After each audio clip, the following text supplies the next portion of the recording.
Hi everyone, please subscribe to my channel. Blood Immortal Venerable, see playlist for other chapters and novels. I do not translate the novels. Credits goes to original translator and author of the novel.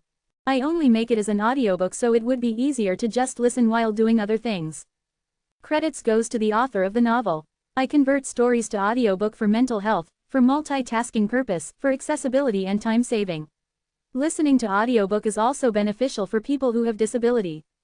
It improves our listening skills and improve our English comprehension, vocabulary and other things.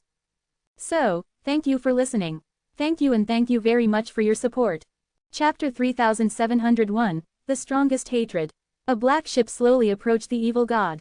On the side of the ship sat Shira, who had yet to recover from her shock. The former captain of the ship sat beside her in silence, deep in thought. He had only helped the evil god devour Usman because the Grand Master of Heaven asked him to. However, the evil god himself was like a Pandora's box, full of uncertainty. No one knew how he would affect the future and what he would bring to it. Is this the power of the source world? Shira asked. My power, the evil god answered with a pout. He had already considered himself the ruler of the entire world.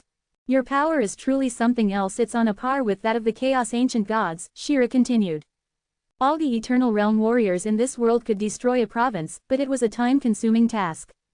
On the other hand, the evil god only moved for a bit, but he had wiped out the entire Roaring Lake province in just an hour. Only the Chaos Ancient Gods could achieve such a feat. The Chaos Ancient Gods? There was a trace of contempt in the evil god's voice. Indeed, those Chaos Ancient Gods might have grasped the highest level of truths. However, there were some truths that might not work in his territory.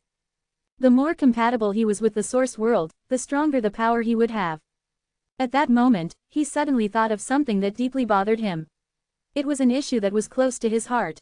The image of a person filled his mind, and he immediately closed his eyes. Then, his spiritual sense flowed out like water and began to wash over the entire Roaring Lake province. When Shira felt his spiritual sense, she asked curiously, "Who are you looking for?" "A person," said the evil god. "A person? Who?" Shira asked again. "I don't know, either." The evil god closed his eyes and shook his head. After he had fused with the source world, he became immensely sensitive to everything within it. That was why the source world had sensed a concern in his heart and gave feedback to him. The problem was that he could not possibly care about anyone in the source world. The feeling was quite strange and out of character for him. A few moments later, his spiritual sense appeared in the center of every large province in the source world and quickly spread everywhere, until it covered all of the great provinces. It was probably the broadest spread of spiritual sense in history. Once all the spiritual sense had spread out, the evil god saw everything in the source world. Eventually, he caught sight of a woman. Edna. However, his lips curved into a slight frown. The concern he felt was for his wife. Furthermore, he did not expect that Zen had released her.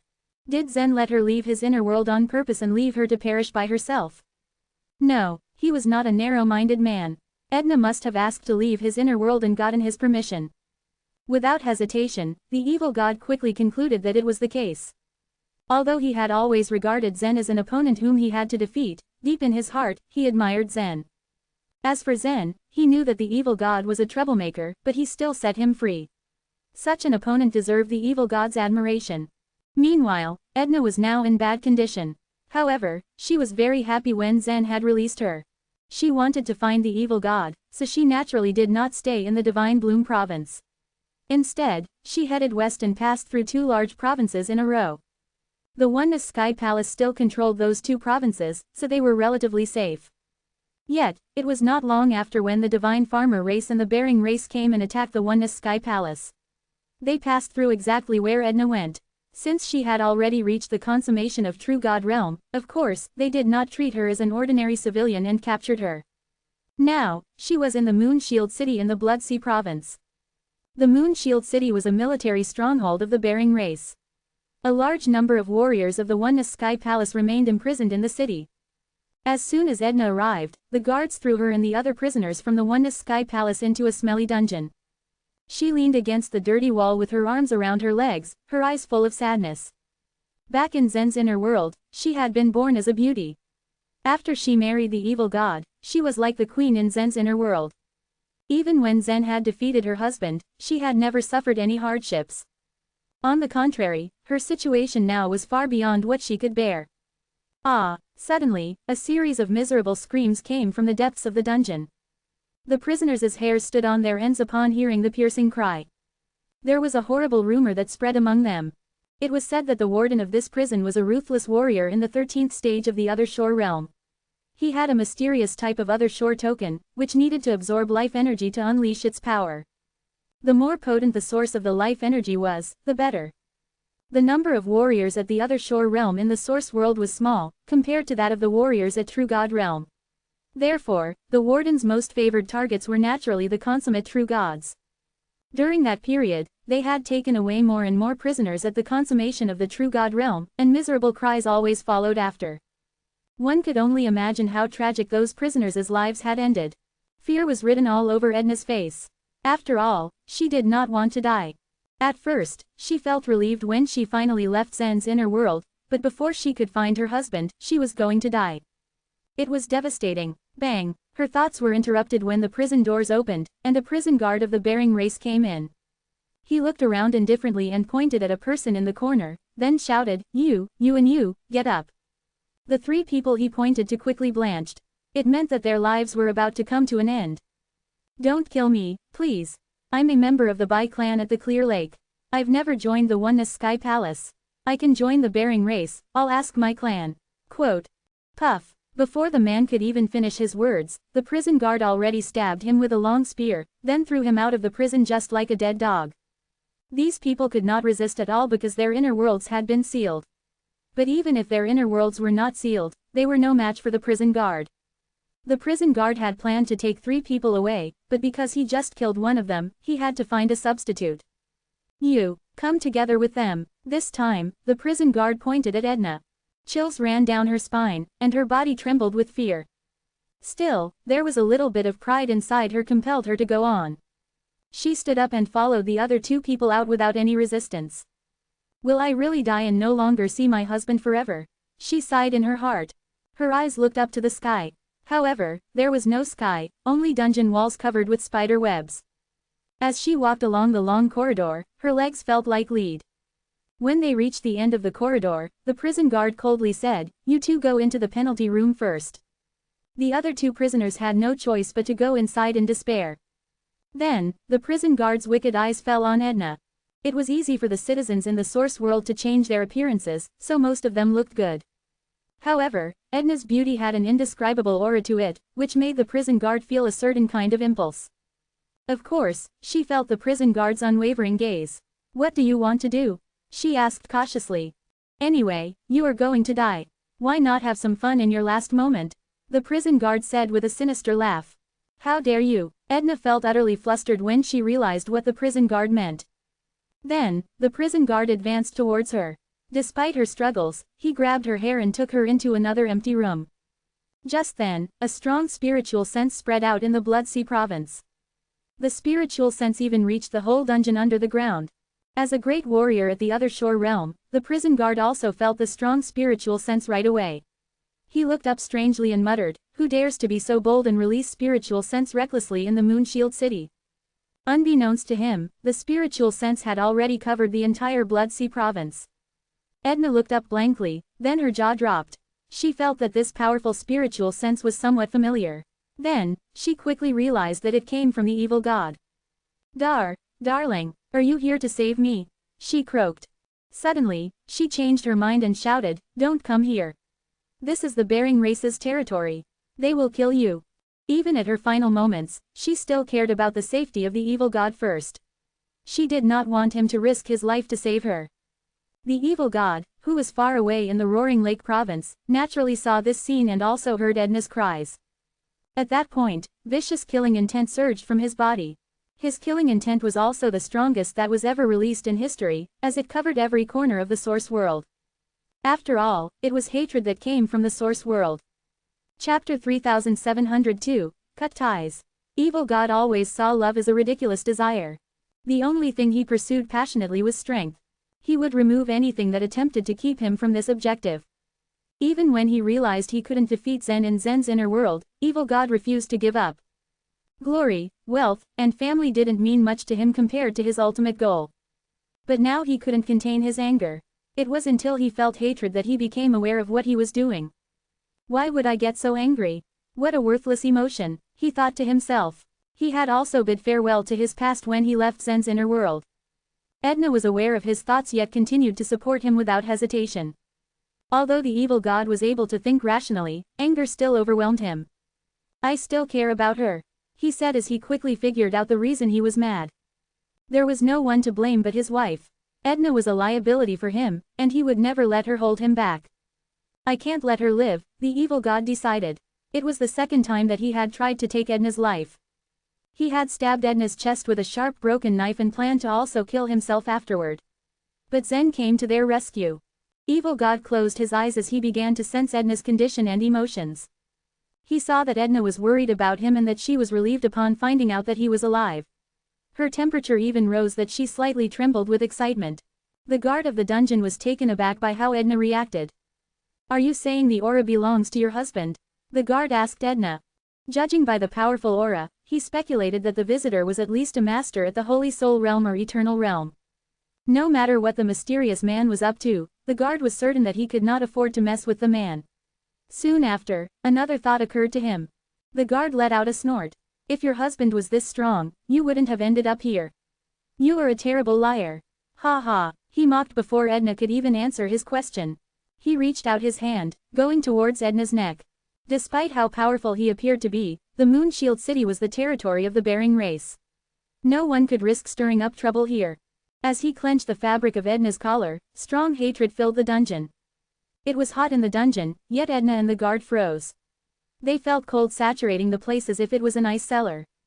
The creatures in the entire source world felt a rising pressure as well, but it was much stronger in the dungeon of the Blood Sea province.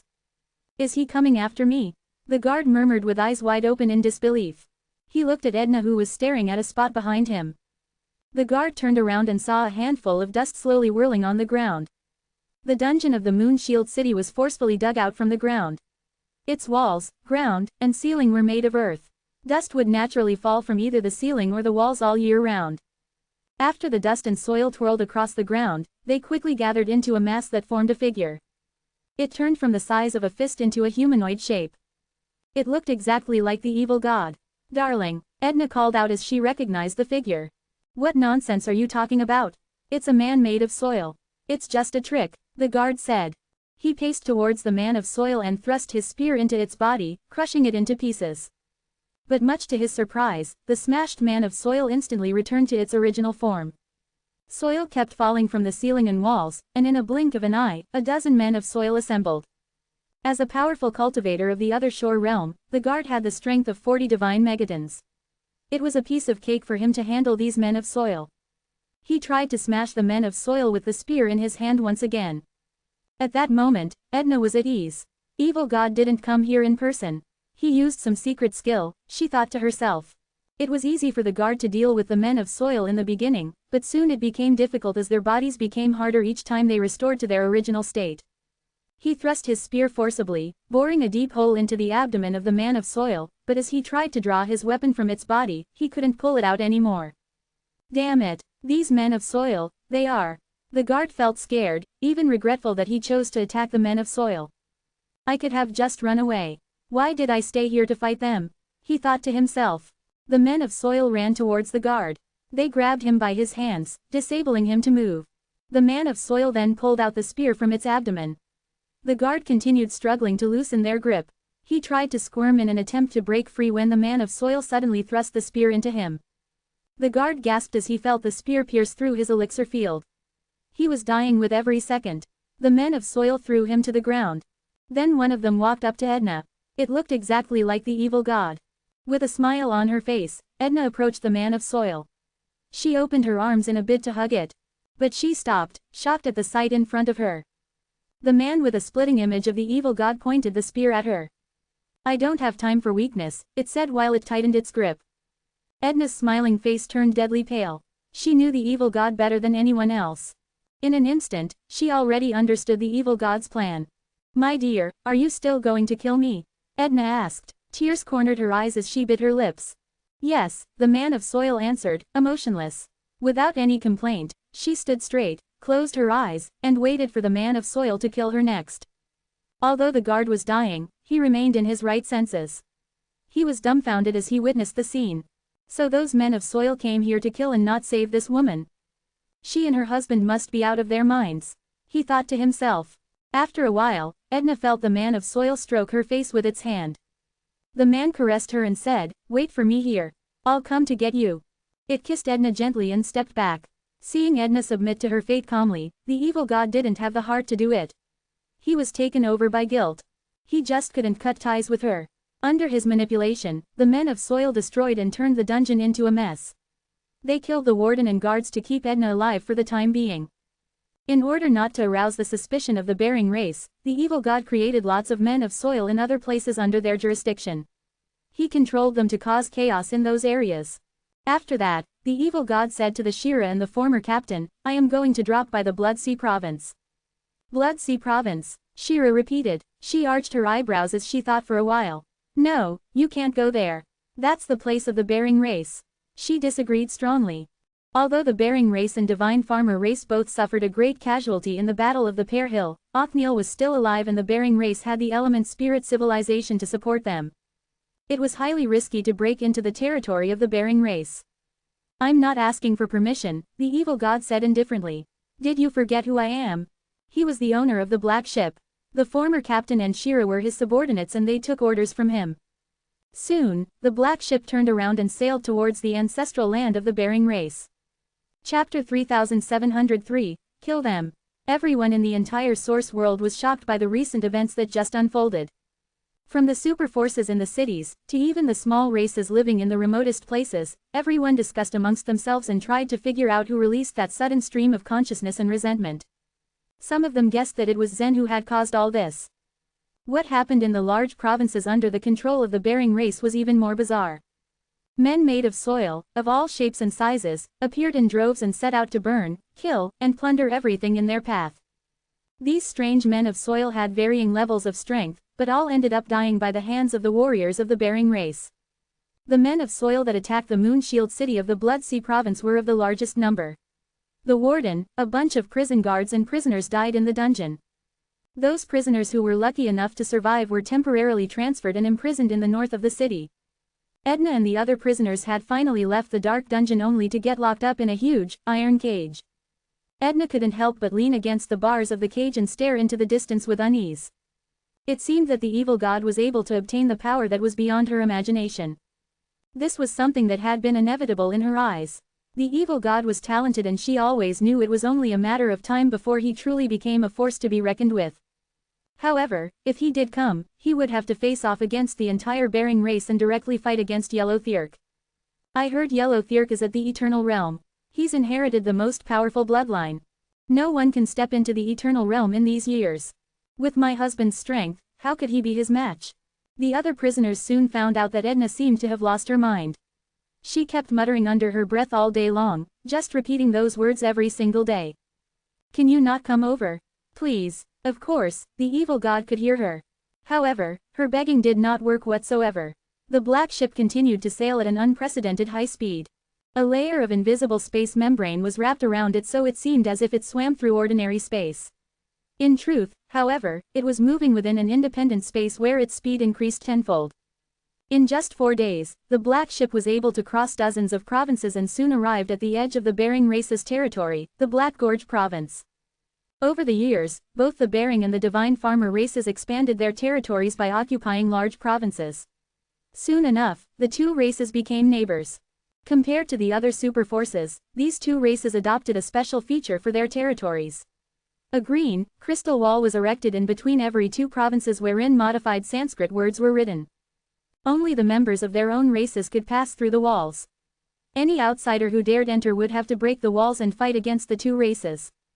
Underneath the Black Gorge province's crystal wall was a huge outpost position wherein a huge bear statue was erected. The black ship soon arrived at the outpost position, which quickly attracted the people's attention. Dozens of people came out from the outpost to look at these new arrivals. Most of those who came out were at the 8th or 9th stage of the other shore realm, 3 were at the 13th stage, and 1 was at the chaotic source realm. It seemed this outpost position was composed of very powerful people. A warrior at the 13th stage of the other shore realm yawned and said, "It seems another reckless idiot gets lost. Wouldn't it be better if it is a cargo ship that gets lost? At least we'd be able to get something from them," another warrior at the 9th stage of the other shore realm remarked. These warriors were powerful, but there was no denying that their jobs here were quite boring. A lost ship was a potential source of fun, so there was no way they would let it go so easily. Nobody in the entire source world could afford to offend the Bering race, so they usually got away with their crimes. Even trade groups dared not say anything when they forced them to hand over their stuff. The other shore realm warriors all flew up towards the ship as it arrived with the full intent of crossing the crystal wall. Only the chaotic source realm warrior didn't make a move. As he stared at the approaching ship, he felt that something was wrong. There was no indication at all of the ship slowing down as it approached, almost as if it was determined to hit the crystal wall. When the ship got close enough, the chaotic source realm warrior's eyes widened in recognition. That's the black ship. Although the black ship was famous in the source world, most people had yet to see it with their own eyes. This chaotic source realm warrior had only seen it once but was immediately able to recognize it at a glance. When the other shore realm warriors heard his words, their faces immediately darkened. The black ship was famous for its overpowering warriors. The weakest ones there were at the Holy Soul realm. There was no way that mere other shore realm warriors like them would be able to face against them. Like mice that suddenly met with the big cats, the warriors quickly retreated. Don't panic. Even if it is the black ship, it will still take them a long time to break the crystal wall without our special Sanskrit word. Heightened with caution, the chaotic source realm warrior saw it fit to assure his allies. Murmurs of approval followed. That's right. The crystal wall isn't that easy to break. Inform the defending troops of the province. Quickly. Tell them the black ship is coming. This crystal wall was rebuilt through a method provided by the element spirit civilization, and its strength was 3 times stronger than other, ordinary, crystal walls.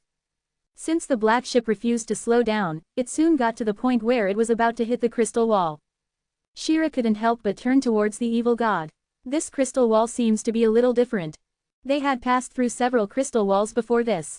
Those walls were completely under the evil god's control, so that whenever the black ship approached, a huge hole would appear as if greeting to let them through. However, this crystal wall did not do that. The evil god, however, merely sported a look of indifference. It's been modified. Just change it back. As he thought for a moment, the thick crystal wall began to twist crazily.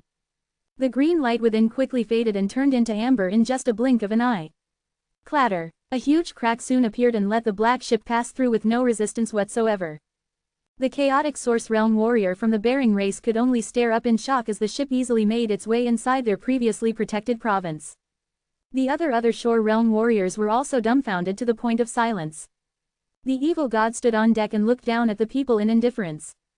Weak as ants, he uttered in distaste. Rumble, rumble, rumble. From below, the originally solid ground let out a roar, and stone pillars suddenly came out of nowhere. Each pillar stabbed through the warriors that guarded the outpost position. Run away. Having realized the hopelessness of their situation, the chaotic source realm warrior gave the order and was about to use the grand teleportation. The other warriors thought the same thing and intended to escape as far away as possible. However, when they used the space theurgy, they found that the space had no reaction, it had been sealed. This feat, sealing the space, was a piece of cake for the evil god. Soon enough, the members of the Bering race found themselves wrapped in endless stalagmites. These stalagmites were as powerful as those men of soil. A blow could shatter these stalagmites, but it did not completely destroy them, as they reconstructed and their strength doubled. Not long after, the warriors found themselves impaled onto the stalagmites. The chaotic source realm warrior soon exhausted his strength as he lay dying upon a stalagmite pillar. I'm the direct descendant of the G clan. You cannot kill me like this. He roared. When he said those words, the stalagmites suddenly stopped and a glimmer of hope rose in his chest. It seemed that the G clan's reputation still terrified people. However, he soon found out that his assumption was wrong. A member of the G clan? Then it would be best if you die a slow, painful death.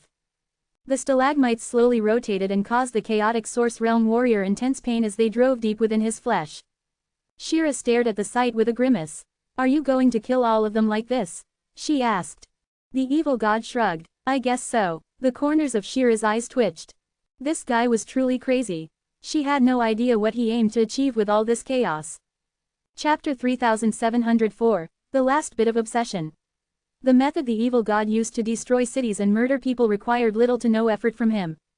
Every time the black ship passed by a big city, countless stalagmites would emerge from the ground.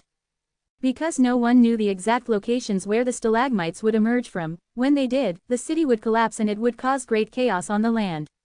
With the stalagmites doing all the job, he didn't even have to break a sweat in doing what he wished to do. The stalagmites also made it incredibly difficult for people of all kinds who wished to flee the land to do so. These included the true gods, warriors at the other shore realm, and even warriors at the chaotic source realm. Even if they attempted to escape to the best of their abilities, the stalagmites would continue to emerge from nowhere, block their paths, or simply push them to the brink of exhaustion until they fully decided to give up. Some big cities were guarded by warriors at the Holy Soul realm, who would charge towards the black ship to stop it from causing further damage. However, the evil god steered the ship as if it were lightning. The ship was so fast that as soon as the warriors at the Holy Soul realm arrived at the destination where it was said to have been, the ship would already have left. The warriors, however, not being able to accept this, would make use of the spatial transference, only to discover that the space was sealed. As they looked back, they would realize that in the moments they spent in trying to use the spatial transference, their city had already been destroyed by the uncountable stalagmites. It was a scene that happened again and again, but no one seemed to learn much from it. Wherever the black ship passed, the place was left in ruins. After flying across and destroying several territories, the black ship neared the Blood Sea province. In the Moon Shield City stood 3 powerful warriors at the Holy Soul realm, all left with the duty of protecting the city. Recently, the Bering race had suffered a lot. The presence of the black ship was more than enough reason for the people of the Bering race to not sleep at night. However, their strongest warrior of the G clan had still not done anything to better their situation, which caused distrust and panic among the people. The 3 warriors at the Holy Soul realm, who were meant to protect the Moon Shield City, were also deeply anxious as they stood in a hall. I hope the black ship bypasses our Blood Sea province. Please let the ship streak straight to the Grand Cyan province. A long-haired warrior at the Holy Soul realm said. I wish so too, but I fear it's impossible, an old man at the Holy Soul realm said. The black ship is simply going on a straight route. They're not even afraid that their paths become predictable. They don't care if someone is right on their tail or plans to ambush them. They're confident they'll be able to defeat anyone or anything standing in their way. That's what makes them even scarier, he continued. The old man showed the guards his map, which had a straight, black line indicating the course the black ship had been taking, from where it had been to where it was heading to. From what the map showed, it did seem impossible that the ship even had the slightest intention of avoiding the Blood Sea province. It seemed clear that they were heading right for it. The question they needed to be answered, however, was what the Blood Sea province had that piqued the interest of the evil god and his black ship so much. There was absolutely nothing in the area he could have use for. All they had was a military stronghold, nothing else. This is ridiculous. The black ship will arrive any minute, ready to turn our province into a cave floor. We're all about to meet our doom, and the yellow Thirk is still nowhere to be found. Where could he possibly be? What could be more important than this? Jamina G said, raking her hair with her fingers in heavy frustration. She was Yellow Thirch's niece, her status even ranking among the top 5 in the G clan. Do you think the reason your uncle isn't here is that he was seriously injured in the battle at the Pear Hill? The old man said in an obvious attempt to retrieve a definite answer from the rumors. Yellow Thirk was an Eternal Realm warrior, which meant he served an extremely important part in the race's security from attacks. Eternal Realm warriors were the backbones of the super forces. If this backbone collapsed, not only would it be a devastating blow to the entire G clan but also to the entire race. I don't know, maybe he has other plans, Jamina G sighed. Only a very small number of people knew that Yellow Thirk had been seriously injured, and she had to keep it secret. Suddenly, they all felt something approaching. Its presence was nearly unbearable. They all rushed out of the hall, shooting themselves into the air as swiftly as they could. From their view, much to their dismay, they saw a black ship floating above the Moon Shield City. Octavio, you stay here. Guard the Moon Shield City. Jamina, come with me. We're going to stop the black ship. The old man commanded. The old man and Jamina G rushed towards the black ship and blocked its way. They readied themselves for its attacks. However, strangely enough, the black ship did not act as they expected. This situation was unlike they had ever heard of before, making the old man feel uneasy. From what they had heard in the past, the ship was always flying at an incredibly rapid speed. When the black ship passed through a city, the city would be destroyed. Nothing would be left of it. This was why the old man asked Octavio to stay put and guard the Moon Shield City. However, nothing was happening. It was all too strange. A few moments passed until they heard heavy footsteps on the deck. Walking out was the evil god. His eyes scanned the surroundings, only to meet Jamina G's. When this happened, an unidentifiable expression crossed Jamina G's face. They sensed a familiar aura from each other, almost like they had met each other before. And in some way, they did. In the past, after Yellow Thirk brought Usman back to their race, it was Jamina G who was put in charge of training him. Later, the evil god had devoured Usman together with the memories he held. Because of this, the evil god recognized the woman, and oddly enough, felt a desire for her, a desire which stemmed from the young Usman. Usman grew strong fast under Jamina G's borderline tortoise training.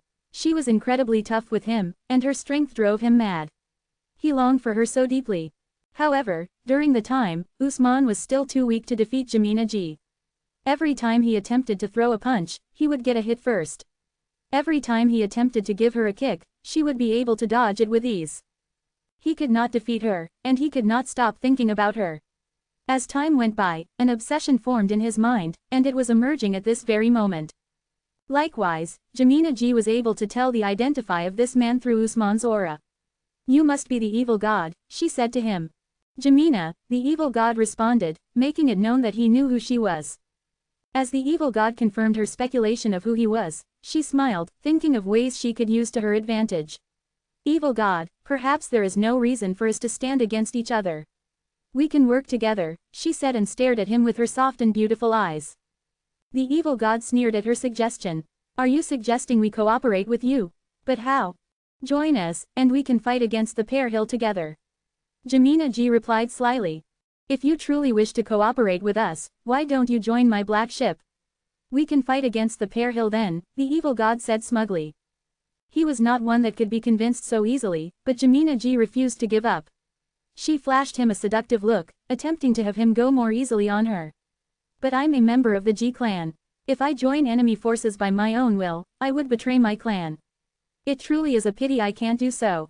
The evil god scoffed. "It is easy, just become my woman." She felt the evil god's longing for her. She smiled, believing she had the upper hand in the situation. "Can you give me at least 2 days to think about your offer?"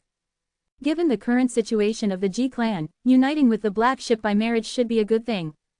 The entire time, Shira, who was also on the black ship, was listening to the conversation. When she heard what Jamina G said, her slender eyebrows immediately shot up. The evil god stared at Jamina G for a long time, making her believe that he was truly appreciating her beauty. However, in a flash of a second, his entire expression changed. His look of admiration turned into a look of derision.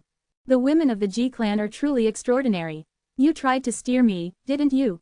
You wanted to take advantage of Usman's memory to buy more time for yourself. You should have known better. You're about to find out the high price you have to pay to be my woman, but I must tell you, you are not qualified," the evil god said menacingly.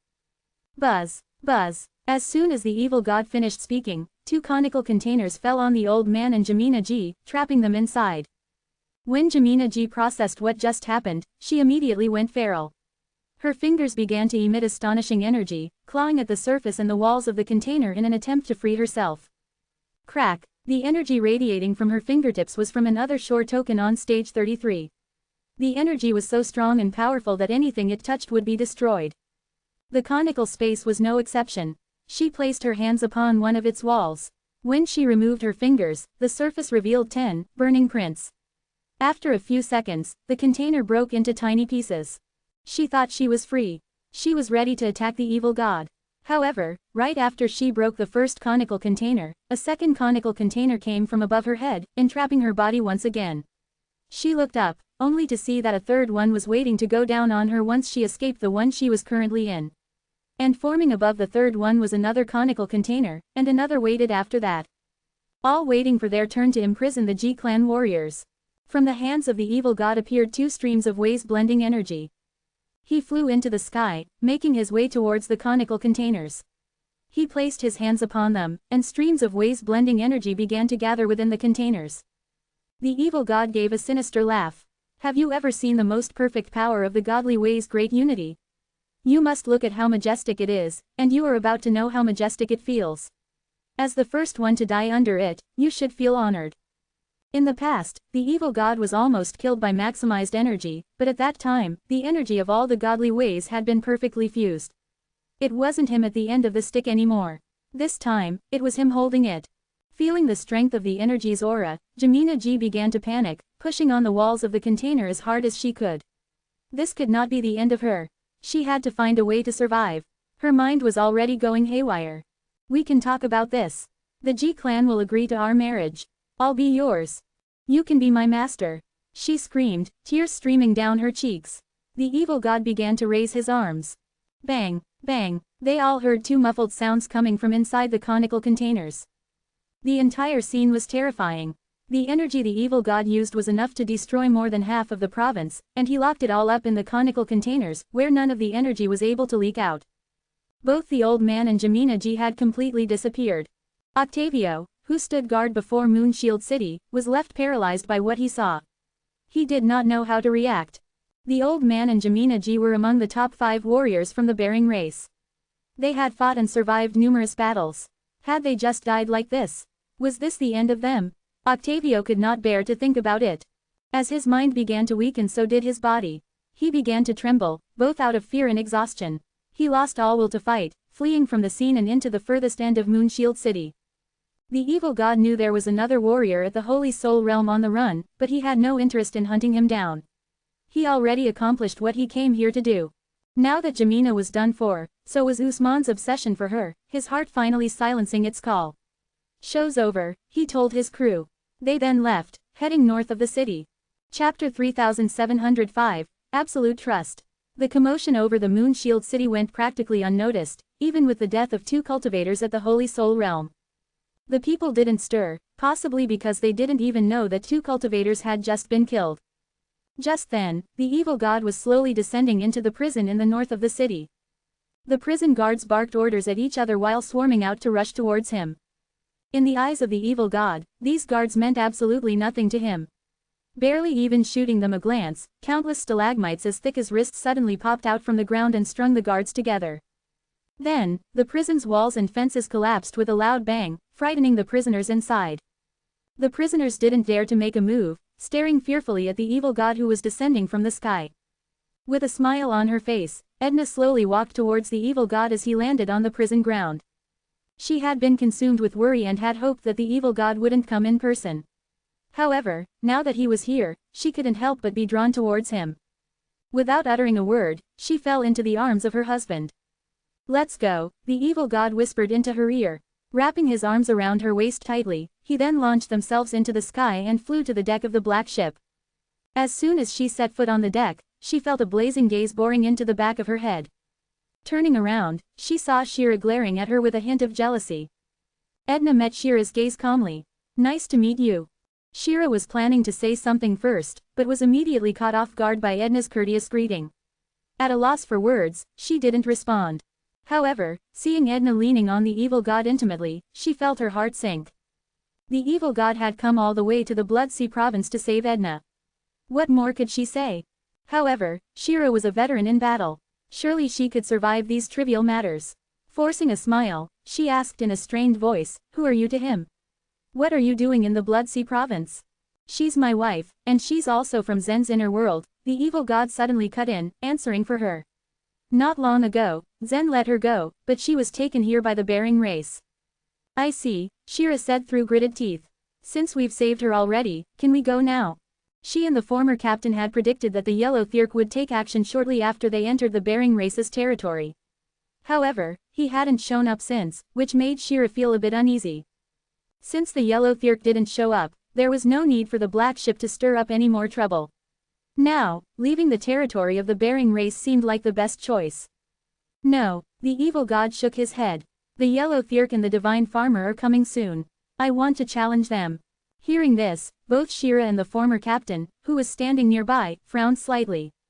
Along the way, the former captain had been reporting the situation of the evil god to the Grand Master of Heaven. There were too many risks involved in challenging the Yellow Thirk. He had to ask Grand Master of Heaven for advice. To his disdain, however, the Grand Master of Heaven had no means to stop the evil god. Instead, he hoped to assess the true strength of the evil god. However, in order to do so, he wanted the evil god to fight the yellow Thirk alone. If the divine farmer got involved, the situation would change drastically. Edna looked at her husband when he said that. She had heard of the yellow Thirk and the divine farmer. Back in the Flow Sword sect, she had asked for information on the masters in the source world. These two were Eternal Realm masters. And the way to the Eternal Realm had been sealed, so at this point, it was impossible for the evil god to reach the Eternal Realm. Even so, she no longer felt anxious. She had learned to trust in her husband. Are you confident you'll win? The former captain asked. Shira and I can help you pin down one of them. Although there were no other members left, there was still Shira, who was at the top level of the Holy Soul Realm, and the former captain himself, an Eternal Realm warrior. There's no need for you to do anything. They're already here, the evil god said, turning suddenly to look at the space on the side of the ship. I'm sure they've heard what I just said. Buzz. A unique triangular space appeared, and from within, the figures of the yellow Thirk and the divine farmer floated. The triangular space had completely sealed off the auras of the two people. They were so close, yet the former captain and Shira didn't notice them till the evil god pointed them out. Young people are really something. You haven't even reached the Holy Soul Realm, yet you dare to challenge the two of us, the yellow Thirk said calmly, locking eyes with the evil god. The corners of the evil god's mouth curled up slightly. I'm a little curious. In just a few days, you seem to have changed into a different person. Is the blood-controlling method really so powerful? At the mention of the blood-controlling method, the yellow Thirch's expression darkened slightly. How did you know? The evil god looked at him knowingly, as though he could see everything the world had to offer. The source world can't keep too many secrets from me. The yellow Thirch's frown deepened. This ability was much too terrifying. Usman, who they cultivated so painstakingly, turned out to be a stepping stone for the evil god. However, the more the yellow Thirk thought about it, his heart began to beat faster. Usman wasn't strong enough to control the source world. Obviously, the evil god was infinitely stronger than Usman, at least in terms of merging with the source world. The yellow Thirk began to explore the idea of using the evil god. If he could somehow find a way to control or devour him, he could benefit greatly. Well, we're not ones to step down from a challenge. Let's fight to the last breath, right here, right now. As the yellow Thirk spoke, he turned his head towards the sky. Othniel. A huge creature suddenly appeared in the sky above the Bloodsea province. With the huge creature blotting out the sun, a huge shadow fell over the entire province. Confused, the people in the Moonshield city looked to the sky to see what was going on. Chaos ensued as the people's hearts were struck with fear. If a battle this massive were to take place, the whole Bloodsea province would suffer collateral damage. Othniel is here. Shira and the former captain frowned deeply as they watched the huge creature hovering in the sky. The yellow Thirk and the divine farmer were already a handful to begin with. Now, with the chaos ancient god Othniel involved, the black ship had no chance of winning. The first thing the former captain thought of was to ask the Grand Master of Heaven to come help them. This place is not large enough. Come into my illusion. As soon as Othniel finished speaking, a triangular door appeared in front of the evil god. Othniel's invitation was a thinly veiled challenge. You are all famous masters in the chaos. It's ridiculous for you to stoop so low as to face the evil god together, Shira shouted to them. Then, turning to the evil god, she pleaded, don't fall into their trap, please. The evil god looked at the triangular door and pressed his hand against it cautiously. Closing his eyes, he tried to feel the space beyond it. Turning to his wife, he said abruptly, wait for me. Without further hesitation, he entered the door and disappeared in it. Buzz, buzz, buzz. The very next moment, the triangular door closed and vanished. The yellow Thirk, the divine farmer, and Othniel also disappeared quickly. The people of the Moonshield city were all relieved to see that the huge creature was gone. Naturally, they didn't want to suffer from collateral damage. The evil god has gone in. What should we do now? Shira cried anxiously. Without a word, the former captain sat down cross-legged and began to recite the truth of godly way. He planned to enter the other shore again to communicate with the Grand Master of Heaven. Seeing how flustered Shira was, Edna took her hand gently. Don't worry, my husband will be fine. He will win. You know nothing. Shira yanked her hand away, shooting Edna an indignant glare. How could a weak true god know how fierce the battle of top masters was? What Shira said stunned Edna, but she decidedly remained calm. I don't know who is stronger, but I know my husband. Since he asked me to wait for him, he will definitely come back. Edna's eyes shone with an almost childlike innocence as she spoke. Shira turned away in disgust, secretly praying in her heart that what Edna was saying was true. Chapter 3706, Life and Death Holy Way. The illusory space created by Othniel looked as though it was made up of countless huge spaces. It seemed like the illusory space extended infinitely. If one looked from afar, even Othniel's massive body looked minuscule compared to the vastness of the space. That guy is brave, he went straight in, no hesitation. Othniel's voice echoed throughout the illusory space. If I didn't come on my own volition, you'd have dragged me in, the evil god said calmly. It's good that you know that, Othniel smiled, shooting the evil god an amused glance. I'm sure you can tell what the outcome of this battle will be. Why not surrender now? The outcome of this battle? The evil god echoed, eyebrows shooting up angrily. His tone suddenly grew serious. The only outcome I can see is of you being torn to pieces. Ha ha ha, Yellow Thirk, Divine Farmer, and Othniel all burst into laughter, as though they'd just heard the funniest joke in the world. Othniel continued, this is an illusory space. There's no way you'll come close to even hurting me here. I appreciate your courage, though. Beg for mercy now, and I'll grant you a swift death. Illusory space. The evil god raised his hand and closed his eyes to feel the space around him. He sensed that the rules which kept the space running were completely independent. It's true that you have created this independent illusory space, but this space is still within the source world, the evil god suddenly said, opening his eyes to shoot Othniel a mischievous glance. What do you mean? Asked Othniel, visibly confused. Can you bear the external pressure? The evil god asked and smiled menacingly. Boom! Suddenly, the whole source world shook. Then, it shrank slightly. While the source world only shrank by a minuscule fraction, under the evil god's control, it seemed to affect the illusory space on a large scale. In other words, the illusory space was compressed by the source world. Crackle. As the external pressure hounded on the illusory space, the seemingly infinite background that once looked like a giant net suddenly began to crack. Othniel, what's happening? Yellow Thirk asked as he worriedly eyed the cracks forming all over the space. In terms of the use of the space theurgy, no one in the entire chaos could surpass Othniel. Now that the illusory space had actually been broken, Yellow Thirk and Divine Farmer were quite confused. What did you do? Why is there such a strong pressure? Othniel couldn't believe his eyes. Do you want more pressure? The evil god's eyes flashed crazily and he grinned like a madman. I can deliver. He seemed to be enjoying himself immensely.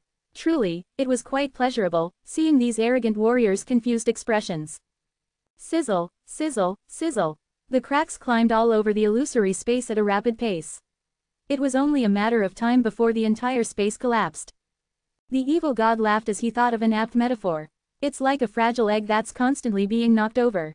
As more and more cracks appeared, the illusory space lost its invisibility and suddenly appeared above the Blood Sea province. However, everything was in a different hue. Evil god, darling. Through the cracks, Shira and Edna could observe what was happening within the space. Othniel growled in rage as he struggled to keep the illusory space together. Yellow Thirk, kill him immediately. Yellow Thirk's expression darkened. Gently patting the side of his waist, he summoned a fierce-looking sword. Simultaneously, the bloodline power within him was activated. Phew! As the bloodline surged excitedly, a holy way appeared and enveloped Yellow Thirk. His bloodline lay in the power of the holy ways. He had learned how to use his bloodline all by himself, so he had always been under the impression that he had reached the full potential of the power of the holy ways. However, only after he came into contact with the blood-controlling method did he realize that he had been so naive. His use of the bloodline had been too superficial. Let me show you what the real holy ways are. He roared. Emperor Holy Ways. Buzz. 10 huge holy ways appeared and enveloped Yellow Thirk. The aura contained within these holy ways was several times more terrifying than before. At the end of each holy way, there was a statue of an emperor, and each statue was different. As the ways intersected with each other, a unique and mysterious aura flooded out. From outside the battle, the former captain of the black ship froze when he saw Yellow Thirk's Emperor Holy Ways. He hadn't found the Grand Master of Heaven after he entered the other shore, so he had hurriedly retreated to the source world, only to stumble upon this heated battle. I can't believe Yellow Thirk has cultivated the holy ways to such a level. Before, the former captain could have sworn that he could face Yellow Thirk in a fight, and that it'd likely end in a draw. However, seeing the current Yellow Thirk before him, he was sure he didn't stand a chance. The evil god said that he had practiced some blood-controlling method, but I never imagined it would increase his bloodline power to such an extent. Shira exclaimed. Even as the evil god watched the Emperor Holy Ways shooting towards him, his expression remained unchanged. Calmly raising his hand, he vanished into thin air. A moment later, he appeared at the edge of the space.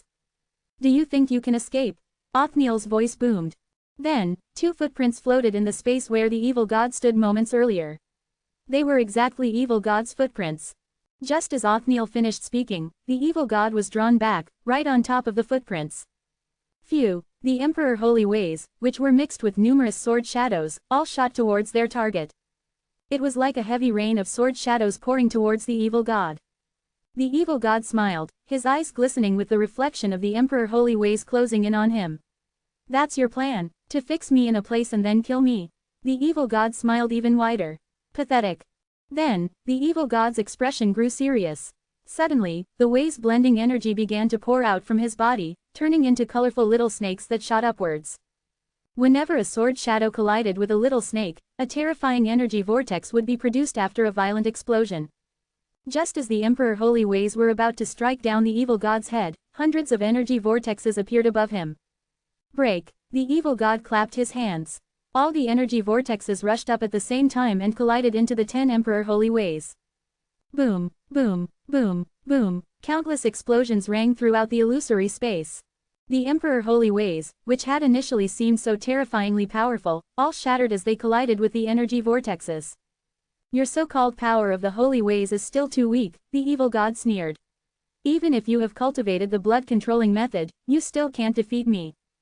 Hearing what the evil god said, Yellow Thirk frowned slightly. His bloodline was indeed not that strong, something he realized when he battled with Fuxi in the past. Although the power of the Holy Ways was intimidating, it was quite fragile and easy to break. This was one of the reasons why he had been depressed. However, that was in the past, not now.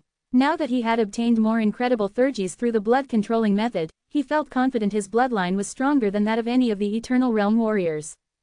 Is that so? Maybe it was true in the past, but not now. Let me show you the complete power of the Holy Ways. Yellow Thirk grinned fiercely and pointed his sword towards the evil god. A slender bloodline, as thin as thread, suddenly enveloped the evil god. More bloodlines appeared and these bloodlines formed indistinguishable paths. Through the cultivation of the blood-controlling method, Yellow Thirk had gained much insight. When the evil god was busying himself in destroying the territory of the Bering race, Yellow Thirk had seized this opportunity to cultivate the blood-controlling method. This was why the evil god met no obstacles on his journey to the Blood Sea province. A powerful holy way didn't necessarily have a physical form. All the kinds of holy ways that the Yellow Thirk had cultivated before were visible and had form. Even the powerful Emperor Holy Ways still belonged to the visible ways. However, Yellow Thirk later discovered that the strongest holy way was actually invisible. Life and Death Holy Way. This time, no holy way could be seen. Only a few, barely visible lines faintly glowed in the space.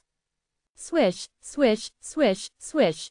Those thin lines instantly shot towards the evil god like possessed silk threads. The second the threads of holy ways touched the evil god, he felt his body tremble slightly, then he collapsed. All the life force in his eyes faded away, and his smirk was immediately wiped from his face. Anyone who enters my life and death holy way are bound to meet their doom there. Feel free to take your time before you finish your journey. A pitiful look flashed in Yellow Thirk's eyes as he said this. Chapter 3707, An Indestructible Enemy. Even Yellow Thirk himself was afraid of the power of the life and death holy way. The power of the life and death holy way was outrageous and overpowering. Whoever stepped into the way would voluntarily walk towards their doom. There wasn't a trace of struggle nor hope. They all appeared to be willing to step into destruction and die on their own. It was more like a mysterious type of other shore token than a kind of bloodline power. If Yellow Thirk himself accidentally stepped into it, he would be killed as well. Despite the danger it held, the life and death holy way was Yellow Thirk's most powerful trump card.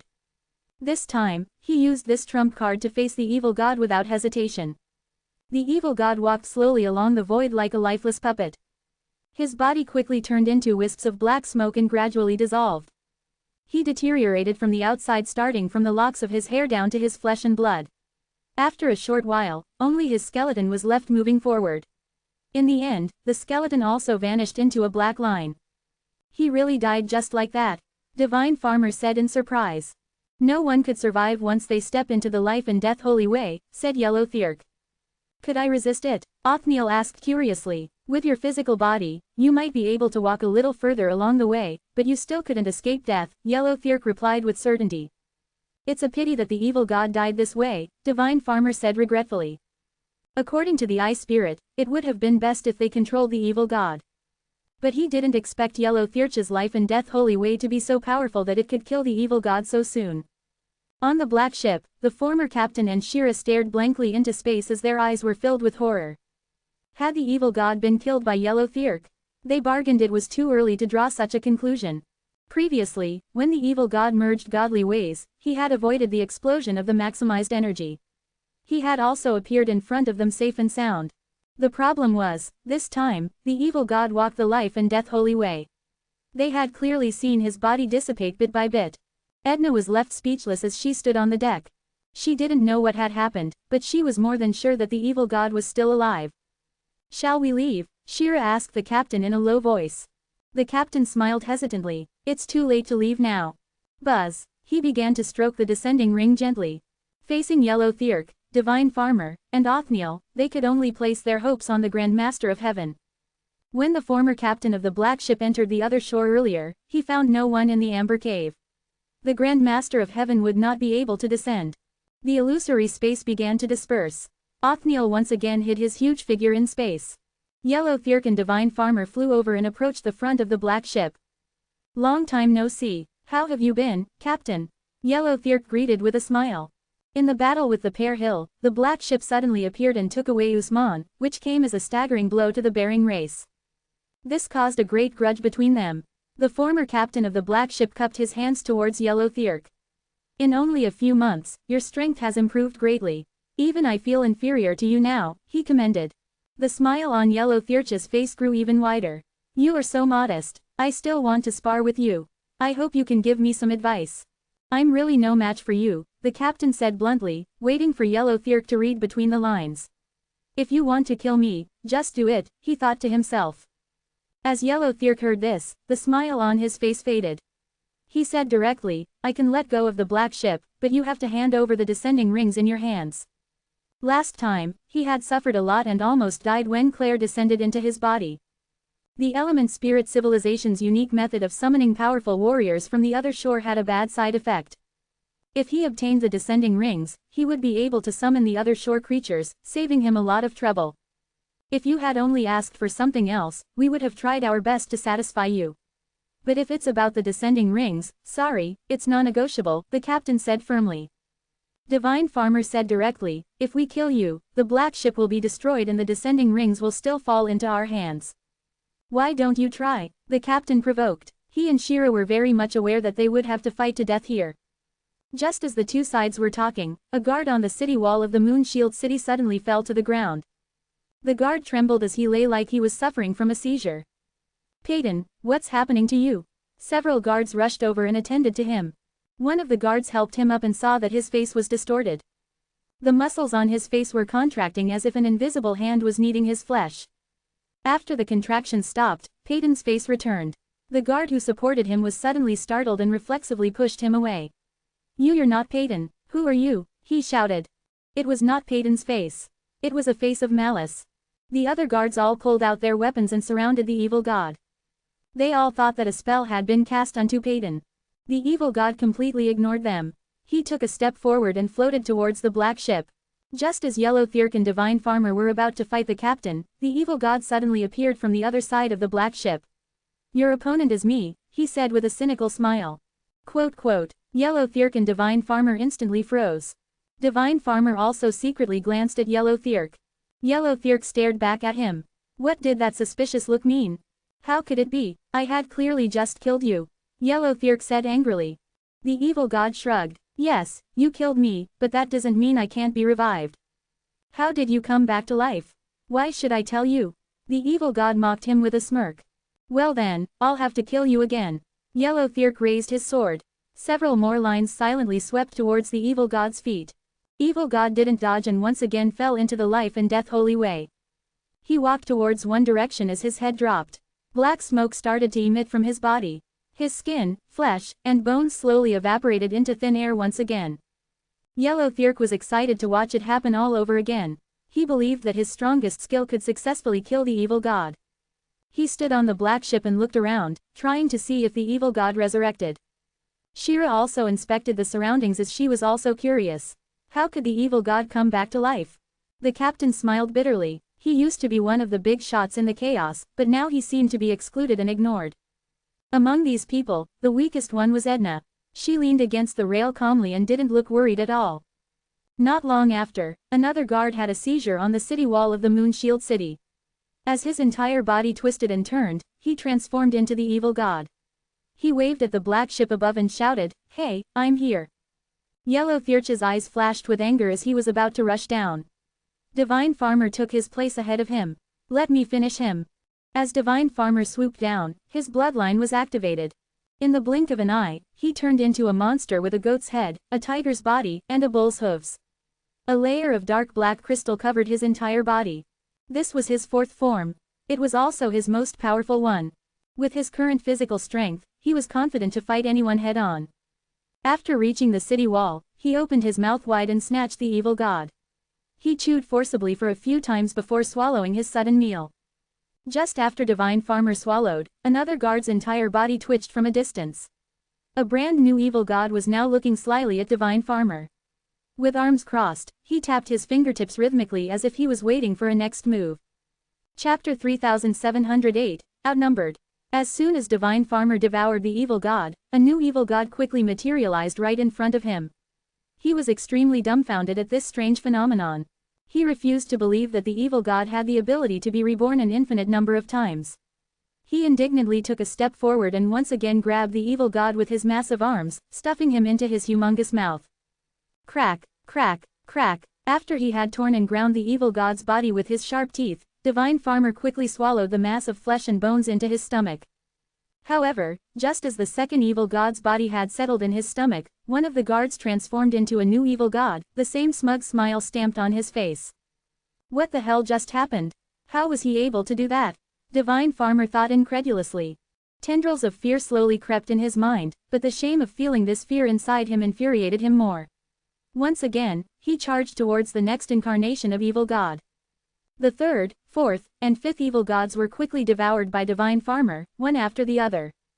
This went on until the last guard on the city wall had been transformed, and subsequently consumed.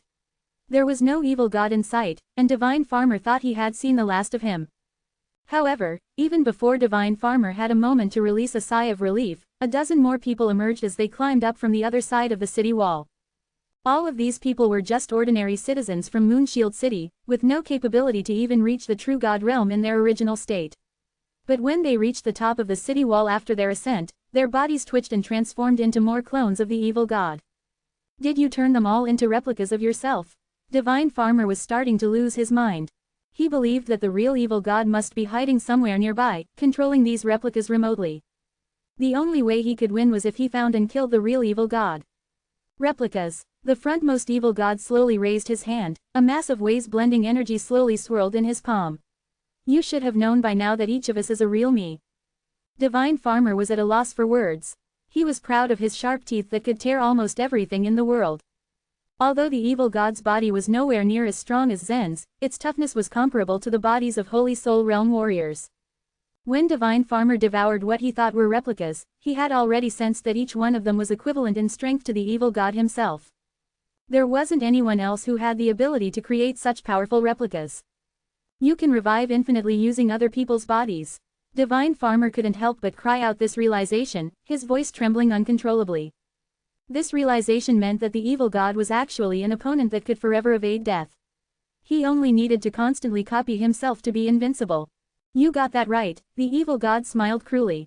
He then suddenly lunged towards Divine Farmer. The waves-blending energy looked like a comet with a trail of color in the air. In an attempt to stop evil god, Divine Farmer extended his strong arm in front of him to strangle the evil god's neck, but evil god was fearless. He slammed the waves-blending energy into Divine Farmer's outstretched arm. Crack, boom, Divine Farmer had snapped the evil god's neck like a wooden branch. However, the waves-blending energy had already exploded and ravaged Divine Farmer's arm. A blindingly bright flash of light suddenly lit up the entire place, and was extinguished as quickly as it came. When the explosion had died down, the black crystals that covered Divine Farmer's body had all cracked. My wonder body. Divine Farmer couldn't help but feel heartbroken and depressed as he gazed at his damaged body. The wonder body was the most powerful form of Divine Farmer's bloodline Thurges. It was even more than 10 times stronger than the goat monster he had transformed into. Ideally, in his current state, even a Chaos Ancient God would not be able to go head-to-head with him in melee combat. Unfortunately, the Way's blending energy was so powerful that it had cracked his body all over. The complete form of the Way's blending energy is supposed to be more powerful than this, another evil god commented as he stealthily approached from behind Divine Farmer. Divine Farmer's reflexes were quick. He turned around and slammed his fist on the evil god's head. It was smashed into a bloody mist. But the evil god was quicker. He had already landed the Way's blending energy on Divine Farmer's back. Boom! With another bright flash of light and an explosion, several of the black crystals on Divine Farmer's back were also destroyed. The full potential of the Way's blending energy's power is yet to be discovered. But it won't need more than this to finish you. 2 more evil gods chimed in as they closed in on him from both sides. Divine Farmer flinched in the face of such crazy suicide attacks. He tried to retreat and was about to launch himself into the air, but 3 more evil gods suddenly appeared above his head. One of them grabbed his head, while the other 2 restrained one arm each.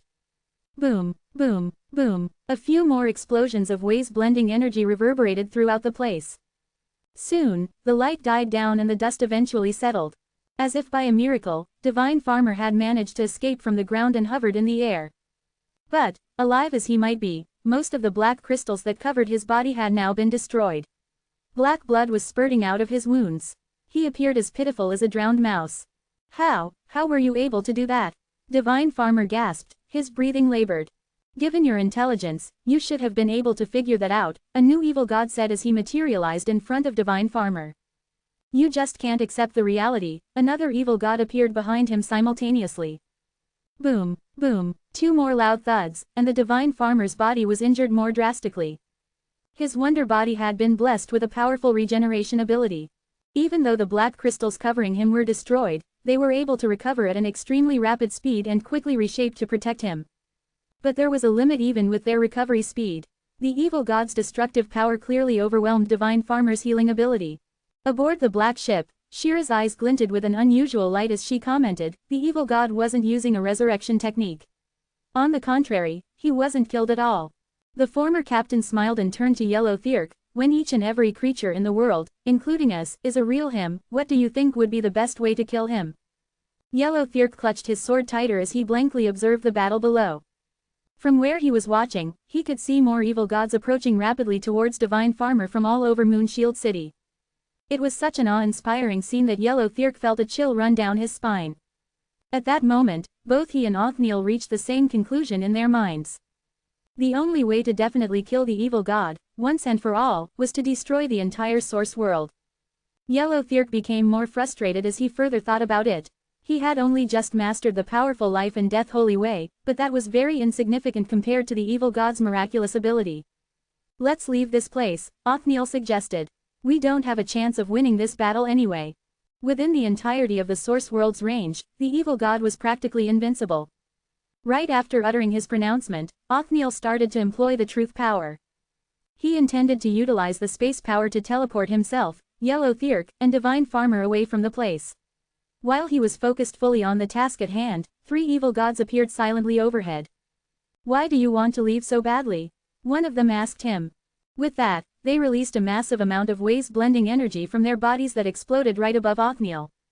Boom, boom, boom, the sky erupted with a blinding white light as if a blazing sun had exploded. The Chaos Ancient God's body might be colossal in size, but it wasn't significantly stronger than Divine Farmer's body. Luckily, and due to his quick reflexes, Othniel was able to duck swiftly when the Way's blending energy exploded, and avoid a huge rift that extended dozens of miles above him. Humph, who are you to stop me from leaving? Othniel snapped angrily. Being the Chaos Ancient God who mastered the space truth gave him the ability to come and go as he wished in the entire chaos. He didn't believe that the evil god would be able to stop him. A significant amount of truth power radiated from his body. His gargantuan body started to flicker, as did Yellow Thirk and Divine Farmer. It went on for several seconds, but they surprisingly remained where they were instead of being teleported away. Othniel was paralyzed with shock. As a unique being in the chaos, this was the first time that he did not know what to do anymore. What did you do? He asked in a trembling and uneasy voice. The annoying smile never left Evil God's face. Did you really expect the Blood Sea province to be somewhere you can come and go whenever you wanted to? He snorted insultingly. As he finished speaking, they saw that multitudes of people throughout the entire Moonshield city began to convulse before falling to the ground. Pavilions, prisons, streets. They were everywhere. When these people stood up, they saw that they were all turned into evil gods. They simultaneously used the teleportation technique to quickly reappear upon Othniel's broad back. In a matter of seconds, more than 10,000 evil gods were now standing on Othniel's back. Chapter 3709, The Fight is Over. Othniel was the most powerful among the 6 Chaos Ancient Gods. Only a few could be a match for Chaos Ancient Gods. Even if the Chaos Ancient Gods confronted those who were stronger than them, they could manage to run away unscathed. That was why Othniel successfully fled from the battle in the Pear Hill. This time, however, he encountered an unprecedented crisis. He activated the truth power in an attempt to teleport himself away. But even after releasing all his truth power, he couldn't escape nor get rid of the space cage that enclosed him. Othniel was shocked that someone in the chaos could disable his space theurgy. He was fully aware that the evil god couldn't do that. This guy is using the power of the source world. Had we been outside the source world, he wouldn't be able to trap me even if he was 10 times stronger. But unfortunately, we are in the source world. I was caught unaware. If I had known that he possessed such powers, I wouldn't have come here. But it's too late to regret now, Othniel pondered as he fumed with anger. Suddenly, the waves blending energy that over 10,000 evil gods released blasted simultaneously. Boom, boom, boom, boom. Each wave's blending energy exploded, producing a blazing golden light. It was understandable how thousands of waves blending energy could be fatal. You want to take my life? That's not gonna happen, Othniel shouted. Faint energy started to fluctuate on the surface of his body, spreading from his trunk and across the length of his limbs. The energy turned into a layer of azure space armor, quickly covering his huge body. Making the space armor almost cost Othniel all the truth power. The thick space armor protected him from any energy including the waves blending energy. Boom, boom, boom. The space armor shielded Othniel from the outburst of thousands of waves blending energy. After all the deadly explosions of the waves blending energy, he remained uninjured. Ha ha, little useless tricks. You really thought you can hurt me? Othniel provoked triumphantly. The evil gods condescendingly looked at Othniel. One of them asked, "Have you always been this stupid?" Othniel was confused. Then he realized that there were still over 10,000 evil gods standing on his back. He almost forgot that he had to deal with so many opponents. This was the first time that he had been in such a dangerous situation. The evil gods stretched out their hands as they mustered the strength to gather the waves blending energy once more. Boom, boom, boom. All the waves blending energy flew to the sky emitting blazing lights that shone as bright as the sun. Each waves blending energy pierced Othniel, gaping a hole on his body. After being hit too many times, his massive body became riddled with holes. He started to descend from the sky like a giant wrecked ship.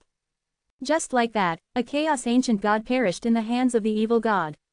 In the past chaotic eras, there had also been cases where the Sons of Truth, namely Chaos Ancient Gods, had been slaughtered. However, those powerful beings were killed by ruling forces. Even in the Battle of the Pear Hill, the 2 Chaos Ancient Gods were killed by the crowd and not a single person. But the evil god finished Othniel off on his own. It was indeed an unforeseen event. Divine Farmer stared blankly at the falling Othniel as he sensed fear overwhelming him. Othniel died like this, having been killed by a human. Divine Farmer thought to himself in sheer shock. When Divine Farmer transformed into a monster a few moments ago, he felt invincible, as if nothing could hurt him a bit. But after he witnessed Othniel's death, he was not sure if he could survive the evil god's attacks. At that moment, he only wanted to escape, but at the thought of even Othniel failing to escape, panic and frustration flooded him. Whoosh, whoosh, whoosh, whoosh. More evil gods teleported themselves to Divine Farmer's side. Once they were near him, the waves blending energy could explode in an instant. Please don't. It doesn't have to come this far. What do you want from me? I can. Divine Farmer tried to beg for mercy, but the evil god was indifferent and simply ignored his pleas. Boom, boom, boom. His voice slowly faded as he ended up being blasted into pieces. Yellow Thirk, on the other hand, was more courageous compared to Divine Farmer. He raised the sword in his hand with a face full of determination. It was evident that he wanted to fight until his last breath. Life and death holy way. Whoosh, life and death holy way. He shouted more ferociously. Whoosh, the life and death holy way surrounded him at his command. Every time an evil god approached him, the evil god would be trapped in the life and death holy way and die on the spot. Hundreds of evil gods started to walk on the life and death holy way a few seconds later. Even before they realized, all of them had already stopped breathing. The evil god could, in fact, terminate Yellow Thirk more efficiently. However, he preferred to torture him. Hey, aren't you Zen's enemy? An evil god asked casually as he floated beside Yellow Thirk. That's none of your business. Yellow Thirk roared, life and death holy way. The evil god who spoke to him was dragged to the life and death holy way and walked down it silently. After he got rid of one, another evil god appeared. He created me. I ought to be grateful to him, the evil god said. You, a grateful person, who are you kidding? Yellow Thirk stared at the evil god scornfully and dragged him to the life and death holy way as well. If the evil god was really grateful, he wouldn't have joined the black ship, Yellow Thirk thought as he dismissed the evil god's words. If I take you down, then Zen wouldn't have a chance to get even with you. He might be disappointed, another evil god said. Are you willing to let me go? Yellow Thirk asked, lifting his head. No, the evil god replied as he flashed an evil grin. I will be happy to see him disappointed. Quit playing me and shut up. Yellow Thirk said furiously. He stuck another evil god in the holy way again. The life and death holy way was indeed powerful. No one could survive and make it out alive. Although it was a brilliant bloodline theurgy, one needed to use the bloodline power to make it work. Once the bloodline power ran out, any theurgy couldn't be unleashed anymore. One by one, the evil gods stepped into the holy way and gradually died. Meanwhile, Yellow Thirk's bloodline power was quickly decreasing. His face turned pale as Yellow Thirk was running out of the bloodline power. His handsome face started to wrinkle and he had aged in the blink of an eye. He couldn't hold on any longer and it hit him he was already dying. He suddenly recited the truth of godly way and went to the other shore. Yellow Thirk had married a woman from the pure race on the other shore. Male members of this race looked like monsters while its female members resembled ordinary human women who gave off an unworldly aura. When he was depressed back then, he spent most of his time keeping this woman company on the other shore. Yellow Thirk knew that he was about to die, so he seized one last moment to enter the other shore to say goodbye to her. When he saw the woman, she almost ran to come and greet him. Her eyes glowed ecstatically the second she met him. As a creature on the other shore, she couldn't go to the source world to be with Yellow Thirk. She could only patiently wait for his return. I'm sorry, honey, Yellow Thirk said. The woman frowned as she asked curiously, what happened? Are you all right? Before he could finish his sentence, his body in the source world had been shattered by the way's blending energy. He vanished in front of the woman as soon as his entire flesh was destroyed. Chapter 3710, The Next Goal. Blood oozed out of Othniel's heavily wounded body, which lay on the vast plain. At that moment, the mountains collapsed, and the ground cracked. The land caved in as several cities and villages around his body crumbled. The remaining survivors looked at his large body in horror. They did not know what happened and thought that the end of the world had come. The faces of the evil gods who stood on Othniel's body began to blur and shrink back to their original forms. Their minds, which the evil god had occupied, also returned to their original states. They did not die, they didn't know what happened. When they regained their senses, they just stared blankly at the body beneath them. What kind of monster is this? It's so big, it's a chaos ancient god. There were many knowledgeable men among the crowd. They recognized that the injured corpse belonged to the chaos ancient god, Othniel. Then, did that mean that the chaos ancient gods would also be killed? Had the world gone mad? The matter confused them, but it did not last long. They quickly realized something and exchanged greedy glances. It was the corpse of a chaos ancient god. Both his flesh and bones were rare treasures. They immediately cut and scraped the body with their bare hands, some of them even fought for it. They were like a group of ants that swarmed a beast's corpse. Meanwhile, the black ship still floated in the air, and an evil god climbed onto the deck. He wore a black armor, which was the uniform of the guards in the Moon Shield City. When Shira sensed his presence, she became alert and cautiously asked, "Are you, the evil god?" "Yes," the evil god said with a cold smile. Of course he knew what Shira wanted to ask. The evil god's body already perished. Based on Shira's reaction, the person in front of her was no longer the original evil god. But you don't, this body is, Shira said hesitantly. From the source world's perspective, even you or me, and so is the former captain of the black ship, the evil god said and pointed at the two of them. Lastly, he looked at Edna. But she is not me, he continued. He represented the source world. Therefore, everything that was born in the source world belonged to him. However, Edna was not born in the source world. She came from Zen's inner world. You are my husband, no one can replace you. Edna cried as she went up to the evil god and clutched his arm. She already knew that the evil god had changed his body, but she would always be with him no matter what her husband became. Besides, he still looked the same as before. Wait a minute, you mean that all the creatures in the source world can turn into you? Shira asked. She knew that the former captain wanted to ask these questions, but the evil god had always been quite rude to him. After all, the evil god was cautious around the Grand Master of Heaven, who supported the captain. Thus, she had to communicate with the evil god. Yes, the creatures born in and live in the source world can do that, the evil god answered. No limit to the number? Shira asked again. Shira and the captain had been utterly shocked by the excessive number of evil gods. The evil god's physical body did not reach the eternal realm. However, because of the way's blending energy, he was more powerful than most of the Holy Soul Realm warriors and almost as strong as the Eternal Realm warriors. Generally speaking, over 10,000 top-level Holy Soul Realm warriors already formed a really terrifying force. If he turned all the creatures in the source world into himself, it would be even more unbelievable. Theoretically, that is the case, but I can't do it now, the evil god said with a shrug. That was because over 10,000 people being transformed into him was his limit. The source world's power was not unlimited. The evil god could only use a part of it, and it took time to recover if he used it up all at once. If he drew more than what was allowed, he and the source world would suffer considerably. Well, if that is the case, what will you do next?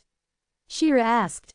The evil god suddenly became excited and said, of course, I will kill Zen. Zen was the opponent who he could never defeat, and who had controlled his fate several times before. He never felt grateful to Zen for letting him off on multiple occasions. Lastly, Zen's sympathy was his biggest humiliation. Now, he had a chance to wash it all away. But I still have to wait. The power used to kill the Chaos Ancient God needs to be restored, and I still have not completely comprehended the way's blending energy, he added. I just want to get one thing straight. Why do you put so much importance to Zen? Shira asked in confusion. Everyone knew that Zen was powerful and had astounding growth progress. But now, the evil god had even killed the Chaos Ancient God. With his current strength, it would be easy for him to take down the Pear Hill and kill Zen.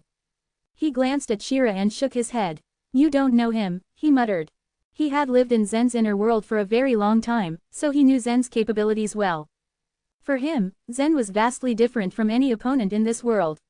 Even the Chaos Ancient Gods could not compare to him. Surprisingly, his wife begged to differ. Could you please let Zen off? He treated us well, Edna pleaded. In turn, the evil god gently stroked her black hair and explained, of course I can let him off, but he has to become my vassal. I will make him someone that is powerful and can control many things in the source world, just as I did in his inner world back then. You know that he would not accept that, Edna said with a bitter smile. Then he can only be a part of me, the evil god deadpanned. On the other shore, the ice spirit's eyeball was filled with indescribable rage. He saw everything that had happened through the eyeballs on the foreheads of Yellow Thirk and Divine Farmer.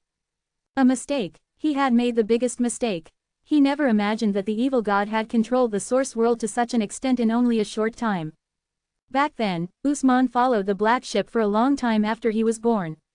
However, his power couldn't compare to the evil gods.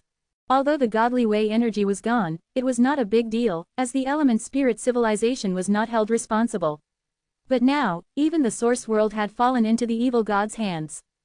Ice Spirit, why didn't you tell me to take action again? Asked Claire. Even I can't kill him myself, let alone you, said the Ice Spirit. Why did such a unique power fall into his hands? The Grand Master of Heaven is so lucky, he lamented. I think the evil god was born rebellious, and even the Grand Master of Heaven can't control him. Furthermore, he and the Pear Hill will fight. Since he killed Yellow Thirk and Divine Farmer, he will surely invade the Pear Hill. Claire exclaimed. I hope so. Claire, you can leave now, I'll report this to the Snake Master, the Ice Spirit sighed. Claire glanced helplessly at the Ice Spirit. Since such a thing had happened, the Snake Master would probably punish her leader again. After she left, a golden rune appeared in the Ice Spirit's eyeball and immediately turned into 3 cross-shaped stars. The stars gathered together, and then Sewell's coordinates were complete.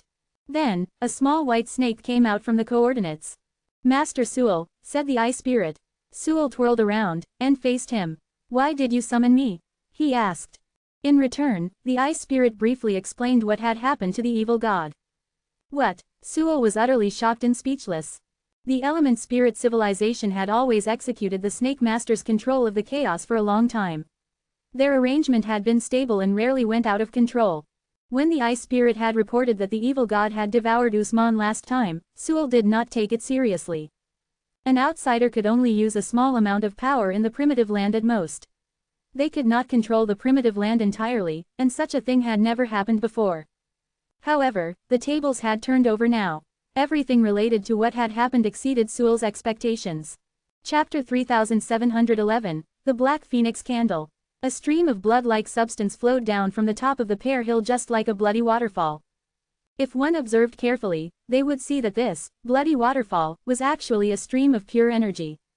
It flowed halfway down the mountain, thus dyeing the entire upper half of the mountain red. This was naturally a shocking sight for both the leaders and the disciples of the pear hill. If I'm not mistaken, this is the bloodline theurgy of the snake goddess. It's very similar to the aura the shadow of snake goddess has. But this is purer and stronger than that. After the snake goddess reached the eternal realm, her strength could be said to have reached its peak. In the past few years, she had changed her other shore tokens to better ones, but her strength never really made any progress. Because of that, the power her shadow currently showed naturally amazed everyone. It was obvious to them that she had gained a lot on the other shore this time. Splash! The bloody waterfall suddenly converged, forming a huge shadow of snake goddess that floated above the pear hill. Whoosh! A split second later, the snake goddess on the jadeite platform had soared to the sky. When she hovered in the air, the strong air current blew her hair upright. Her gaze was extremely solemn. Upon mastering the blood-controlling method, the snake goddess had been itching to give it a try. Therefore, despite this being her first day returning to the pear hill, she already went all out in using her bloodline theurgy. "Kendrick, are you ready?" the snake goddess asked. Buzz! A formidable force surged out of the inside of the pear hill. This force was the power of truth. The moment the power of truth gushed out of the pear hill, a layer of cyan-colored shell suddenly enveloped the entire mountain. The pear hill was about the size of a large province. One could only imagine the size of this shell. "You can begin." Kendrick's voice came from inside the mountain. Kendrick didn't participate in the battle of the pear hill before because the battle was already over when he arrived. Nevertheless, after he went into the mountain, he still deployed his strongest defense moves to protect the mountain. Since the snake goddess wanted to test her strength, they decided to let her strength go against Kendrick's shell and see how it went. "Be careful," the snake goddess shouted. Her eyes were burning with excitement. Splash! The huge shadow began to transform. Countless crimson energy particles solidified into one, forming something that looked like a huge rose floating in the sky. Hiss! The energy particles suddenly converged at the root of the rose. Immediately afterward, the huge rose crashed downward following the snake goddess's violent hand gesture. "It's so scary, so powerful. Will the snake goddess destroy the pear hill?" As the creatures in the pear hill saw this scene, worry and fear crept into their gazes. "Don't be afraid. The enchanted barrier above us is formed by the power of truth. No matter how powerful the snake goddess is, she won't necessarily be able to defeat the chaos ancient god." Buzz! The rose formed by the shadow of snake goddess pierced the shell but couldn't get through. However, energy particles continued to gather at the point where the rose pierced the shell.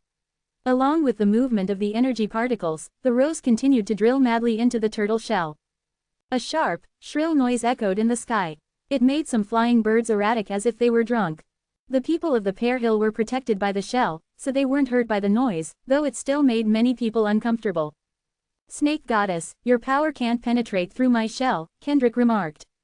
The air current became even fiercer, and the snake goddess's long hair also fluttered even more wildly. Energy beams shot up to the sky and converged at high speed. She was pushing the power of her bloodline to the limit. Her shadow, which was originally crimson, had now turned deep purple. A destructive aura was constantly released from her shadow. According to the information in the blood controlling method, the shadow of Snake Goddess itself had tremendous destructive power, and pushing it to the limit would trigger the Black Phoenix candle. Let me look. I want to feel the power of the Black Phoenix candle. Show it to me. The Snake Goddess roared. Every inch of her muscles was taut, and her slender body was brimming with power. After the last trace of purple color in her shadow faded, her shadow suddenly shattered and materialized again into a black flame. It seemed to contain an immeasurable destructive aura. This is the Black Phoenix candle. Whoosh! A black phoenix flew down from behind the Snake Goddess and drilled into the shell. Cracks appeared on the surface of the originally hard shell. Crack, crack, crack. The enchanted barrier that Kendrick created was one whole entity. If one part couldn't be broken, the whole enchanted barrier wouldn't be broken. If one part was broken, the whole enchanted barrier would also be broken. The cracks spread all over at an incredible speed. Before long, the shell shattered with a loud bang. The moment the cyan-colored turtle shell broke, dragon scales appeared and covered the pear hill. This was the second enchanted barrier. Kendrick had set up 3 layers of defense on the pear hill. After the turtle shell, which was his outermost layer of defense, was broken, the second layer of defense would replace it. This layer of defense was known as the dragon scale defense. Good job. You've done very well by breaking my turtle shell. However, you should stop now. You can't break the dragon scale defense, said Kendrick. They were just sparring with each other, and he didn't want to consume too much power of truth. But the Snake Goddess didn't reply. It was as if she didn't hear what he said. She just continued to force the Black Phoenix candle to drill through the defense. Buzz, buzz, buzz. The dragon scale defense was much stronger than the turtle shell. But under the erosion of the Black Phoenix candle, there was a faint sign of breaking. The increasing energy of the Black Phoenix candle made Kendrick a little flustered. That's enough, Snake Goddess. This is just a spar. But the Snake Goddess seemed to have not heard of what he said. Her eyes became dark as if she was out of control. Crack, the dragon scale defense was broken. The third enchanted barrier quickly appeared over the pear hill. It was a layer of ancient gray shell, Kendrick's shell. Stop, stop the Snake Goddess. Anyone, if this goes on, both of us will only suffer. Kendrick surely had the means to counterattack the Snake Goddess. His shell could bounce back most of the Black Phoenix candle's power. But if he did so, the Snake Goddess would most likely be killed in an instant, and he naturally didn't want to see that. At this moment, a figure quietly appeared beside the Snake Goddess. It was Fuxi. Splash! The Snake Goddess didn't even turn to look at Fuxi. She just waved her hand, sending the turbulent black flame towards him. The expression on Fuxi's face didn't change much. He opened and closed his arms, forming an invisible 8-diagram circle on his palms. Splash! A strange scene appeared in front of everyone. The destructive flame revolved along the 8-diagram circle in Fuxi's hands like an obedient child. It was obviously unwilling to be imprisoned inside the 8-diagram circle, but it couldn't break out of the cycle no matter how hard it tried. When Fuxi put his hand on the Snake Goddess's shoulder, she trembled slightly and came to her senses. A second later, however, she fainted into Fuxi's arms as she had exhausted all her power. Fuxi calmly took her back to the jadeite platform. Eastern Emperor Tai, King Yayan, and Yasmin looked at the Snake Goddess with dread. That the blood-controlling method could greatly improve the strength of cultivators at the Eternal Realm was already known by them, but they never expected that the Snake Goddess would make such progress that she could fight against the Chaos Ancient God head-on. Chapter 3712, Bad News. It took a long time for the Snake Goddess to recover. She slowly opened her eyes as she lay weakly in Fuxi's arms. "Are you feeling better?" asked Fuxi. The Snake Goddess nodded and gently freed herself from his arms. She realized that she had almost been completely lost. Her consciousness was controlled by that destructive force. "Snake Goddess, was that the limit of your strength?" A turtle about 10 feet long was crawling on the jadeite platform. On his right side was a sloth, and on his left was a scorpion. Gerald, Judson, and Kendrick had been hiding inside the pear hill.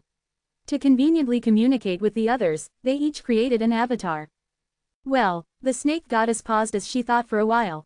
She shook her head and denied, no. Just now, she felt her power almost becoming limitless. It was because of this infinite destructive power that she was lost. The power seemed to give her everything. Kendrick smiled bitterly. "It appears that I can't block your black flame. You are strong indeed, but this power can make you lose your mind. You'd better not use it," Fuxi suggested worriedly. Eastern Emperor Tai said, "Maybe it's because we don't know much about the bloodline power." After we master the blood-controlling method, it will take us some time to adapt. After he, Yasemin, and King Yayan mastered the blood-controlling method, their strength also increased greatly. It might be incomparable to the snake goddesses or Fuxi's level, but they were almost the same. In the dark haze peak, Zhen, Yan, and the others saw what happened in the sky. The strength of the snake goddess is frightening. Lavender couldn't hide the surprise from her eyes. Yan smiled. The strength of the snake goddess has improved so much. Zhen, you should make more progress, too. My situation is a little special. I haven't made much progress, Zhen said as he looked to the ground. The blood-controlling method he cultivated was the most basic one. It could help him improve his strength, but the improvement wouldn't be as great as those of other Eternal Realm cultivators. After all, he didn't really control the ancestry-level bloodline. While he was lost in thought, a girl walked to him. She had hair put up in pigtails, a small round face, and a pair of eyes as pure as big black gemstones. She faintly resembled Margaret. "Father, I want a hug," the girl requested while stretching out her arms to Zhen. Zhen held the girl in his arms and lifted her above his head. She giggled. The girl was Salome, he and Margaret's daughter. She had been in the fairy palace after being born in his inner world. After Zhen had returned from the other shore, he enjoyed some rare leisure days and invited all the women out of the fairy palace. Although Salome was less than 2 years old, she was intelligent enough to read over 1,000 words under the guidance of her mother and the others. Now she could read some simple Sanskrit words on her own. She had the ability similar to Jeffrey's, but she was much more obedient than him.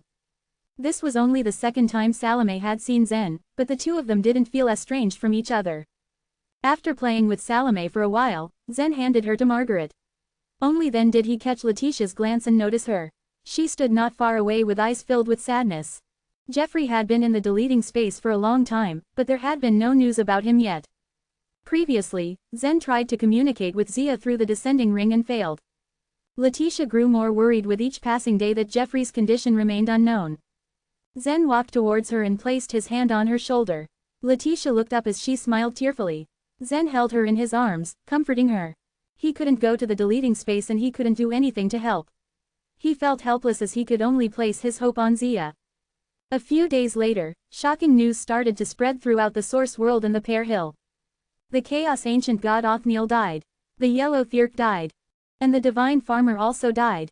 With the support of the Element Spirit civilization, the Bearing race and the Divine Farmer race were undoubtedly the strongest super forces in the source world. The news that the leaders of these two super forces and a Chaos Ancient God had died was no less shocking than the Battle of the Pear Hill.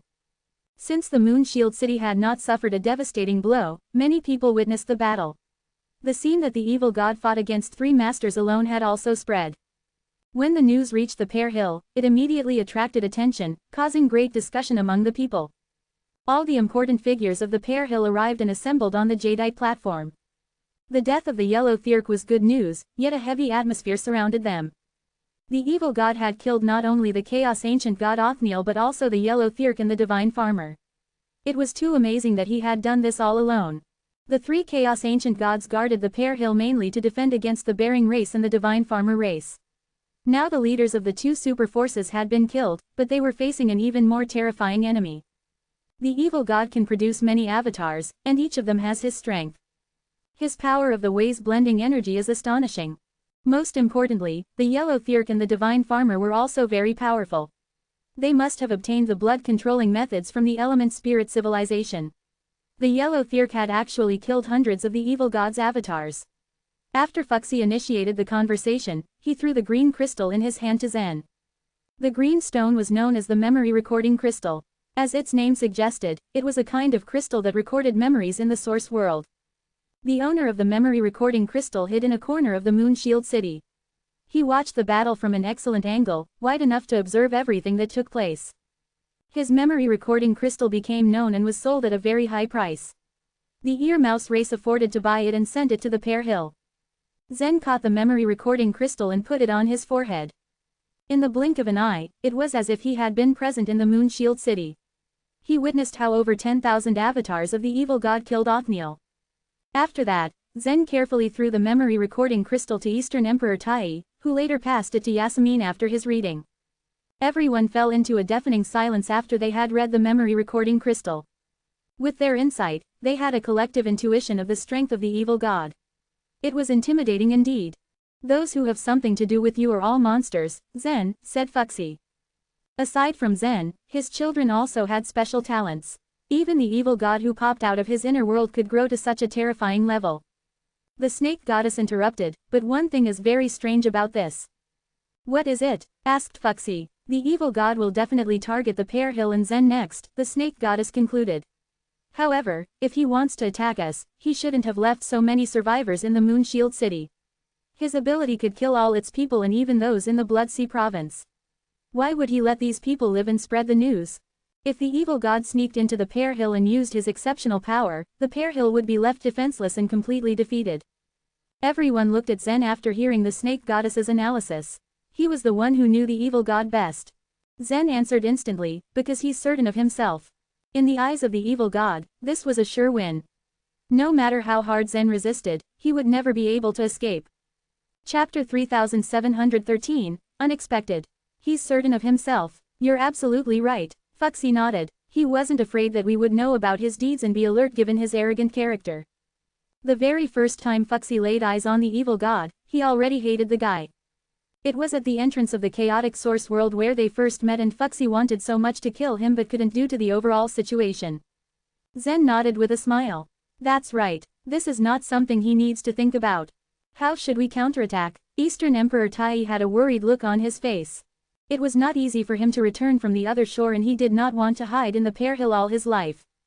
A few days ago, Eastern Emperor Tai gathered Pierce, Auden and a few other important officials to discuss the Oneness Sky Palace's reconstruction. The disciples were able to return to the Bloom Divine Province with Eastern Emperor Tai and Yasmin's leadership. He was extremely happy to have heard the news about Yellow Thirch's and Divine Farmer's death and he felt it even more reasonable for them to return to the Bloom Divine Province now that there was no more threat of powerful enemies. However, he soon found out that it wasn't good news at all. There was a huge crisis behind it all. How do we counterattack? This guy's ability is really too strange and remarkable. He seems to be able to possess other people's bodies at will. Everyone saw via the memory recording crystal just how the people of Moonshield City suddenly turned into the evil god with no warning at all whatsoever. If the evil god entered the Pear Hill and took over the bodies of all Eternal Realm warriors, then the possibility of a counterattack would be null. There must be some restrictions to his power, Judson muttered lazily. If he can possess other people's bodies at will, then he could have turned Yellow Thirch and Divine Farmer into him, but why didn't he? You're right, the snake goddess nodded. Master Gerald, have you ever heard of such a method? Gerald was lost in thought after watching the memory recording crystal. He was more shocked than anyone else after having observed the evil god's methods. A green light soon flashed in Gerald's eyes. Life controlling. Suddenly, a burst of power spread out from his body. Several peacocks with blue tail feathers walked arrogantly under the jadeite platform. However, when Gerald released his power of truth, one of the peacocks trembled and its eyes turned dark green. The next moment, it jumped up and stood in the center of the jadeite platform. Once it landed, it suddenly morphed into a burly, human man. The aura he emitted was by no means small and he was as powerful as a Holy Soul Realm warrior. Gerald said, I can do this. I can directly control creatures and infuse my own strength into them. For those at the Holy Soul Realm, I can control 40 to 50 at most. The evil god can control over 10,000 people with cultivation and strength no different from his own. That's not something within my range of expertise. If I'm not mistaken, he is able to do that by using the power of the source world. Although it's not as pure as the power of truth, it is terrifyingly strong and he can use it at will. Due to these circumstances, I have a suggestion. Go ahead, the snake goddess said. We leave the source world, Gerald replied. Since the evil god now controlled the source world, it was obviously not a wise choice to attack him in his domain. Leave? Do you mean to say that we have to escape from the source world? Is it appropriate? His suggestion greatly shocked everyone. There was no way the snake goddess was willing to leave the Pear Hill. Eastern Emperor Tai and Yasmin shared her thoughts and were also unwilling to give up the Bloom Divine Province. King Yayan shared the same sentiments. The ear mice were the original inhabitants of the source world. If they left, they would lose everything. However, Zen and Fuxi were very taken with this suggestion. Fuxi did not like staying in the Pear Hill and preferred to travel the world. Zen, meanwhile, was not a native of the source world. If he left, he could return to the Divine Land. If we can't think of a way to counterattack, we can choose to temporarily avoid the danger. However, the snake goddess shook her head. The Pear Hill is the foundation of our race. We can't give it up so easily. Gerald nodded in understanding. Of course, I understand you're not willing to leave, but... Just as he was about to finish his words, his expression suddenly changed. The previously green eyes of the man who was transformed from the peacock soon turned into two black flowers that emanated a strong, evil aura. Someone was trying to control him. Fuck off, Gerald shouted. His anger effectively drove the unknown invader as a ray of dark green light filled the man's eyes again and expelled the darkness. However, traces of black light remained within the edges of his pupils that continued to replace Gerald's dark green light. It was a battle of control and Gerald was not backing down. A strong amount of life energy gushed out of his body and onto the man. The green soon won over the dark and tiny vines grew out from his eyes. Two forces currently fought within the man's mind. It was the kind of power that could be considered the strongest in the chaos. The man was only a temporary form for the peacock, so how could his physical body withstand such opposing forces? It was understandable for the man to scream in pain. Ah! As he screamed, his body swelled up. With the sudden turn of events, Kendrick quickly pointed his finger and summoned hexagonal enchanted barriers to surround the burly man. Bang! There was a muffled sound as the man's body exploded and turned into a mist of blood that splattered in all directions. Thanks to Kendrick's enchanted barriers, nobody got splashed by the man's blood. Whoosh, whoosh, whoosh. At this time, a strong gust of wind began to blow from the top of the jadeite platform. Thousands of dust grains gathered from the force generated by the wind and soon formed a man in the air. This man had the same appearance and build as the evil gods. No wonder you're the Chaos Ancient God in charge of life truth. You can actually take the control away from me, the evil god said to Gerald. A pair of compound eyes on Gerald's head glared coldly at the evil god. You are nothing without the Source World's power. It was true. Without the Source World's power, the evil god was just a Holy Soul Realm warrior who did not have much to offer at all. Without the life truth, you're even worse than a good-for-nothing. Ha ha ha, the evil god, instead of getting mad, laughed. Gerald hadn't been at a disadvantage when he fought the evil god for the man transformed from the peacock earlier. In fact, the evil god failed several times in trying to gain the upper hand. So in a fit of rage, he decided to make the man explode. He was millions of miles away, but had he been in the same vicinity, then Gerald would not have won the fight. After laughing, the evil god turned to Zen. You've let me down even more, he said in a mocking tone. You plan to run away before seeing me. I didn't think you'd be such a coward. Chapter 3714, Irreconcilable. Zen couldn't care less about the evil god's ridicule. Instead, he asked, are you eavesdropping on us? There is nothing in the source world that can escape my perception, the evil god scoffed. Everything here belongs to me and can be used by me. Why would I ever need to eavesdrop on you? This was an exaggeration, because the source world was not his inner world. He wasn't all-knowing as he claimed. However, it was true that no one could surpass his control over the source world. The evil god continued, if you submit to me, I will make you the ruler of the source world. All the creatures and super forces of the provinces will submit to you. We can build the source world together. What do you think? As he said this, he waved his hand gently. Numerous emerald green vines quickly grew around the Pear Hill. Leaves 10 feet wide uncurled and revealed strange flowers.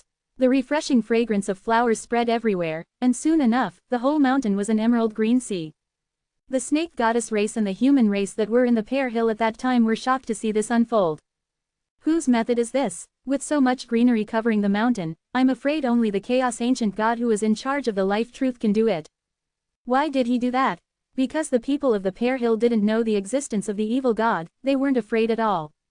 I politely refuse, Zen said without hesitation.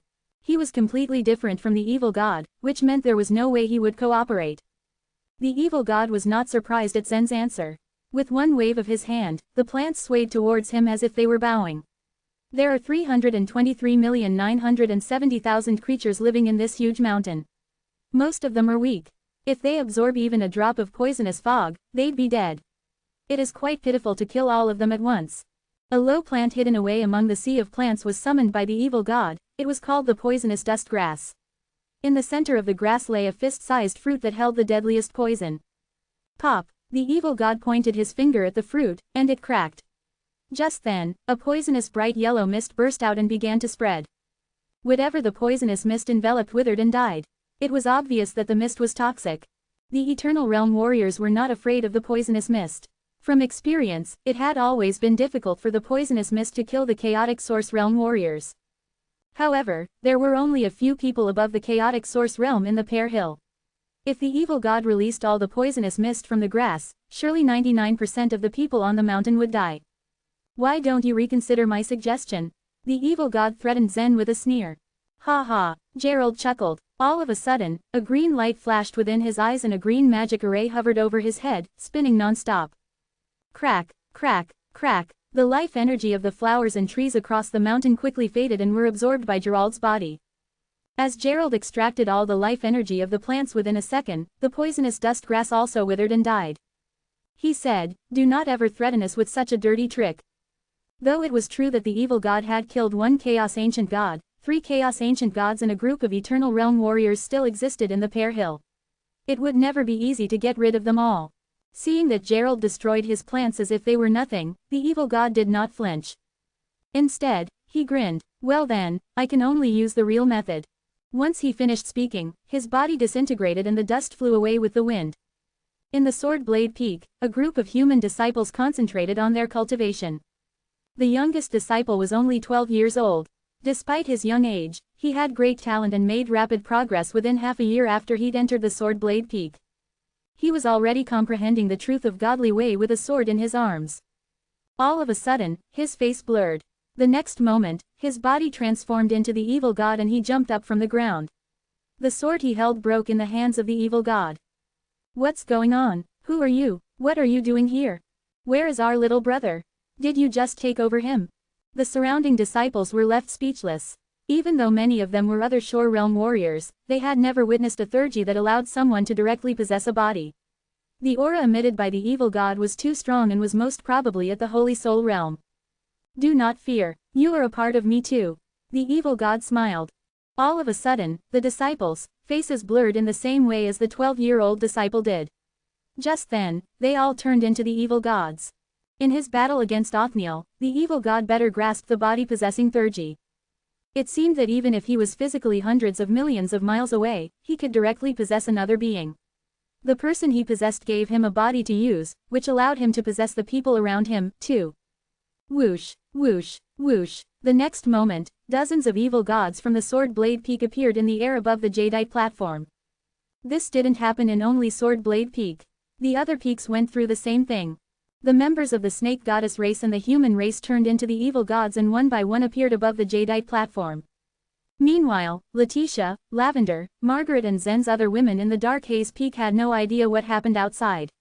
All they saw was the greenery that blossomed all of a sudden, and withered the next moment. Letitia and Lavender had a bad inkling in their guts. Just then, a few of their servants began to twitch. When they turned around to get a better look, they saw that their faces had changed. The evil god. Letitia couldn't believe her eyes. They did not anticipate the evil god's appearance. When the newly transformed avatars of the evil god caught sight of Letitia, Lavender, and the others, sinister smiles plastered across their faces. "Interesting. Zen actually let you out. It's too bad that you aren't from the source world. I can't possess you." The evil god could only control creatures from the source world. Because Letitia, Lavender, and the rest were from the divine land, they were completely out of the loop.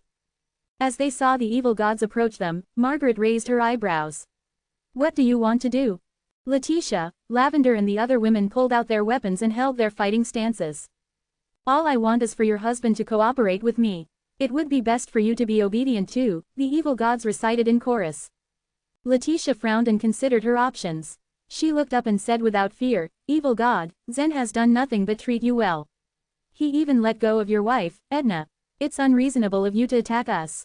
Seeing Letitia's determination, the evil gods merely snorted at her.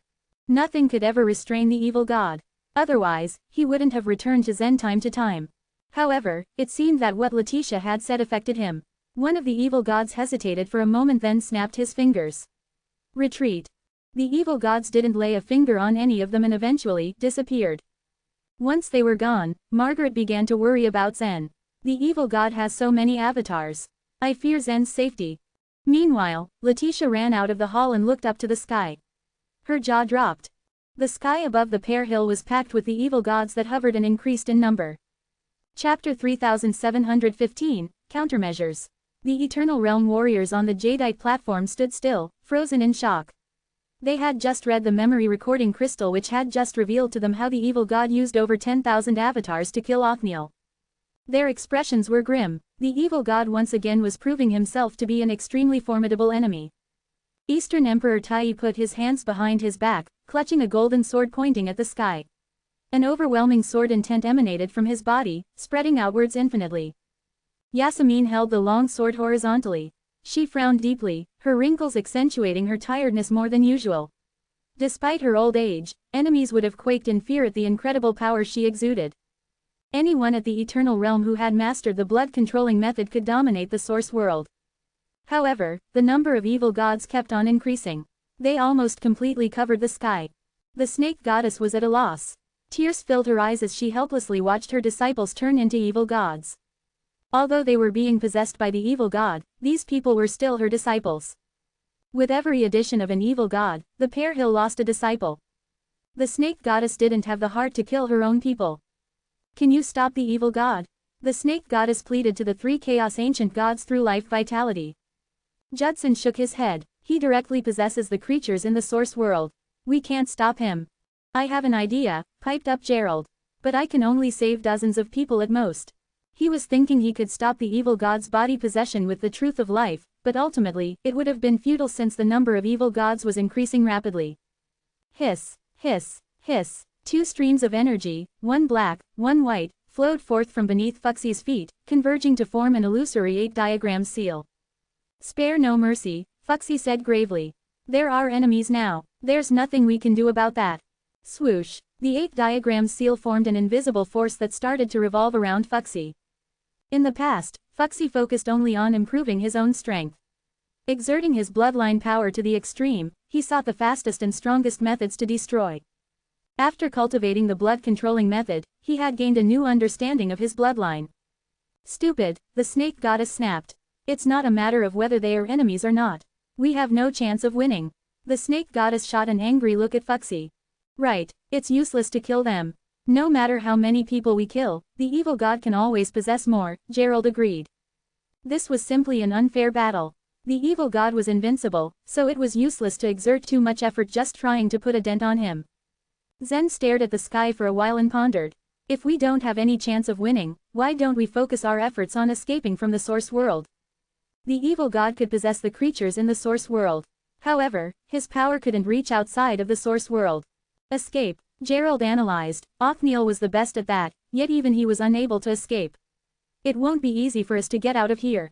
Gerald had been studying the memory recording crystal, which was how he came up with the idea of escaping the source world. Indeed, it seemed like the only reasonable thing they could do in this situation. However, the evil god was monitoring Zen's every movement, so chances of escaping were extremely slim, if not impossible. This is the only way, Zen said to the crowd telepathically. We have to give it a try. Let's separate the Pear-Hill from the source world. Everyone's expression changed slightly as they pondered over this idea. This was probably the only way to save the Pear-Hill from total annihilation. While this might be a reasonable suggestion, the evil god won't be so stupid as to do nothing. Fuxie countered. Snake goddess, ask the primeval lord of heaven to descend with the descending ring to help us when necessary, Zen said. Then, turning to look at the sky, he said, I'll pin down the evil god first. Before returning to the Pear-Hill, Zen had given 2 descending rings to the primeval lord of heaven just in case. He never expected he'd need to use them so soon. After saying that, Zen quickly left the jadeite platform and flew into the sky.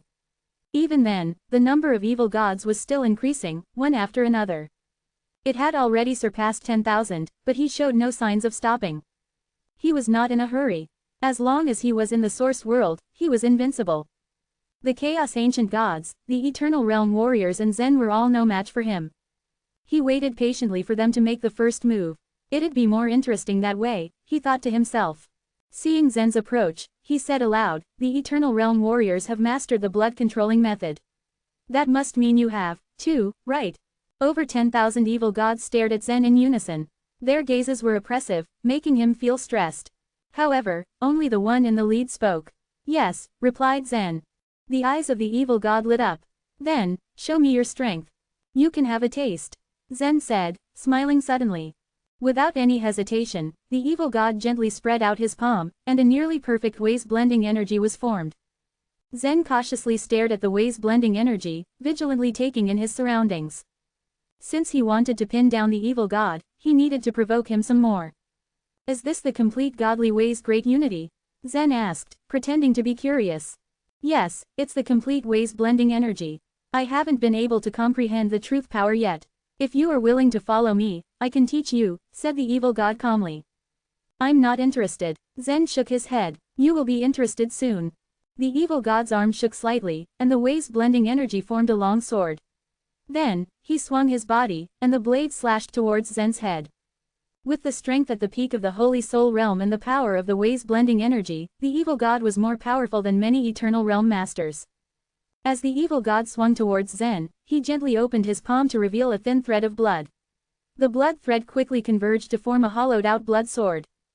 Whoosh, swish, the sword made of the ways-blending energy and another one made of bloodline connected with a deafening noise. Buzz. For a split second, no one knew what had happened. Then, in the next moment, the evil god's body collapsed into countless fragments that dissipated with the wind. Even the sword formed from the ways-blending energy disappeared. The other evil gods all showed shocked expressions. While the evil god was well aware that he was no match for Zen alone, he had no idea that the disparity in strength was so great. The blood sword in Zen's hand was too special. The ways-blending energy was extinguished the second it connected with the blood sword. What kind of bloodline power was this? The evil god had never been to the eternal scroll painting. He didn't know much about the bloodline power, but he could instinctively sense that Zen's bloodline was special. If he could devour Zen, then he would have his bloodline power. When this thought crossed his mind, the evil god grew even more excited. You deserve to be my creator. Again, this time, two evil gods stepped out and attacked Zen left and right. As Zen kept the evil god busy, the enchanted barrier underground that Kendrick had set up suddenly started to work.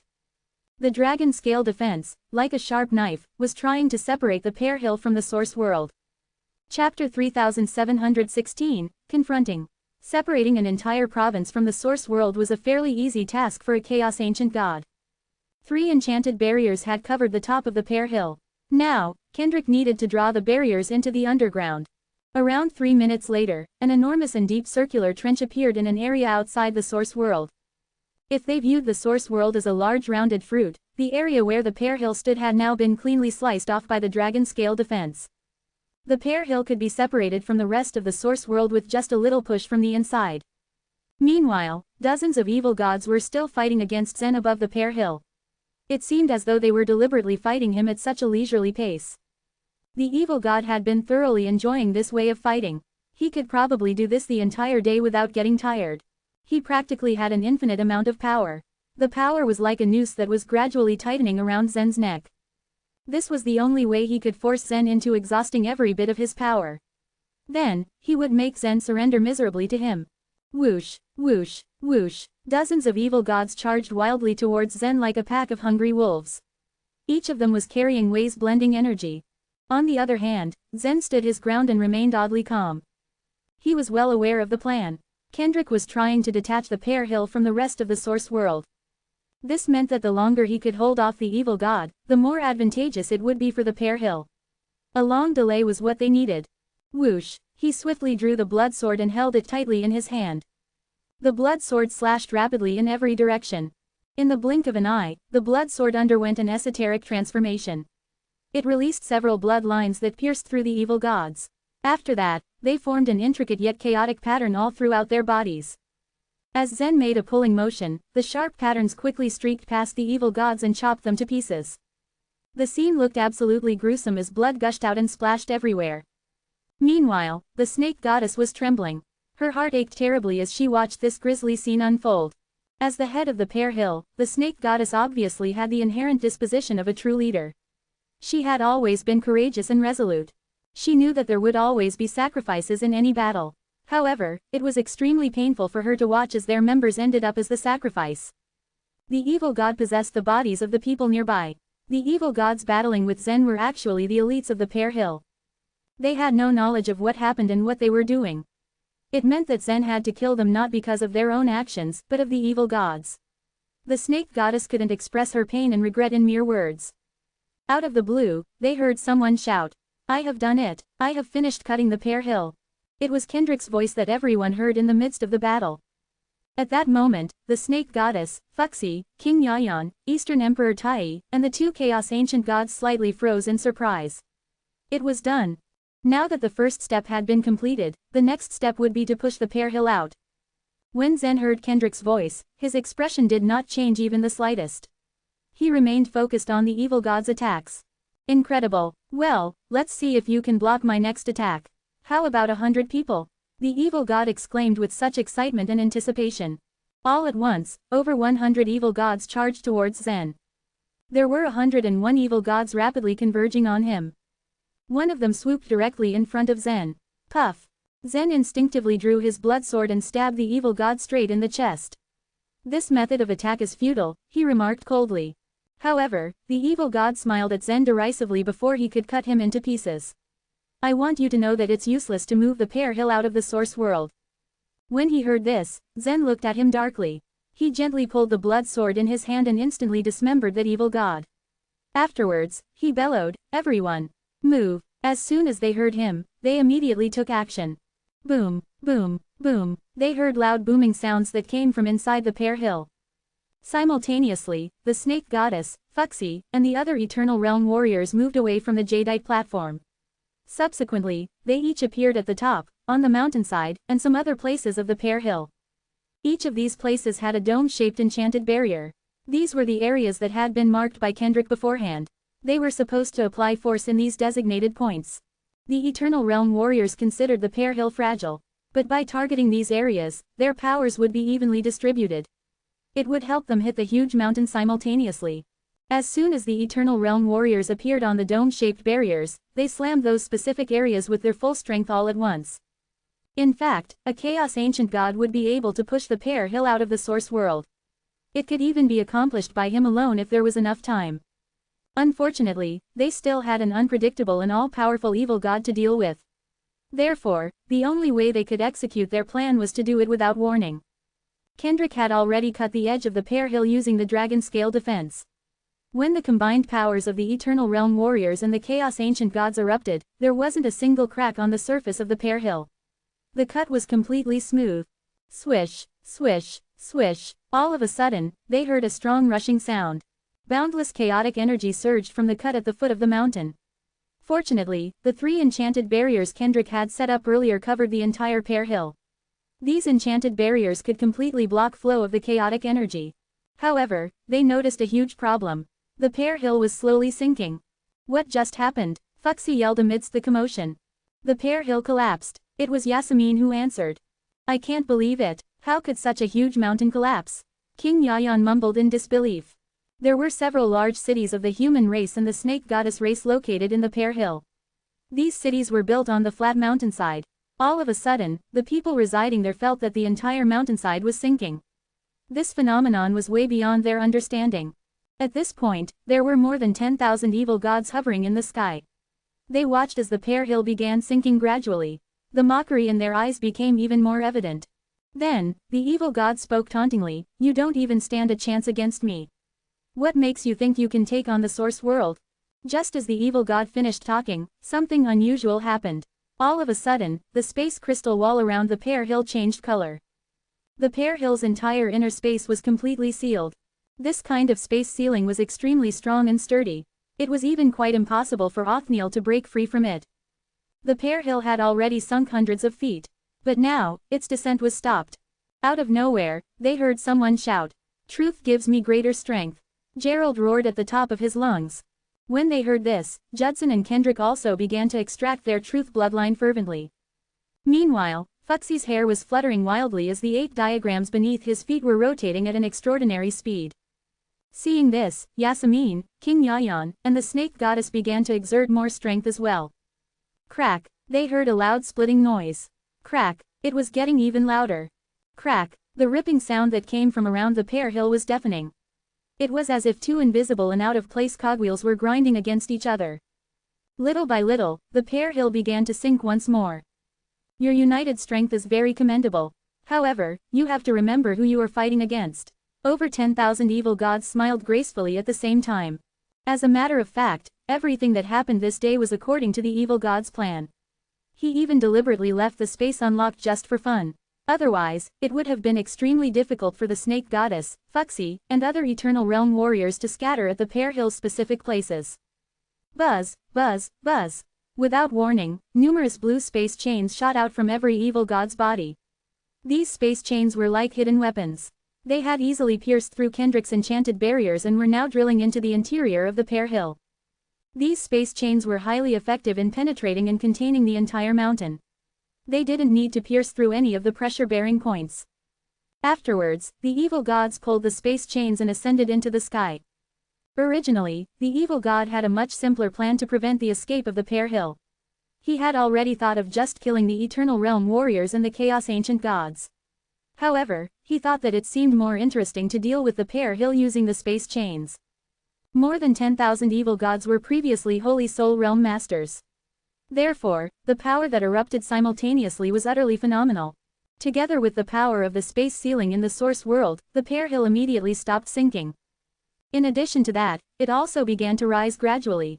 Crack, crack, crack, the sound of enormous cogwheels clashing resounded through the whole place once more. Each time they heard a loud cracking sound, the Pear Hill rose by 10 feet.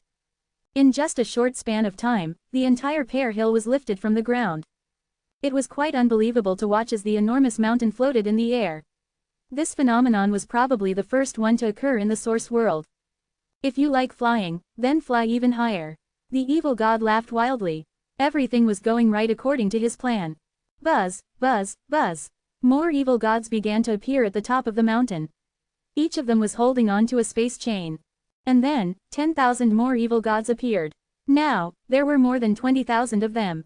Then 30,000. As the number of the evil gods increased, the Pear Hill was also being raised even higher. Chapter 3717, The Helper. The current battle was like a tug of war between children and adults. There was just too big of a difference between both sides. Despite that, the Pear Hill still did not give up. Go down, Fuxi yelled and smashed his fist on the ground. Then, the black and white pattern of the 8 diagrams shook violently and unleashed a massive force. Kendrick had constructed the spot where he stood, but it appeared that it was about to collapse. Meanwhile, the other Eternal Realm warriors followed suit. In the face of almost invincible power, they no longer held back. They released all their bloodline Thurgies and other shore tokens. As a result, the downward force increased explosively. The originally rising mountain began to descend slowly. However, tens of thousands of the evil gods continued to drag the chains upwards.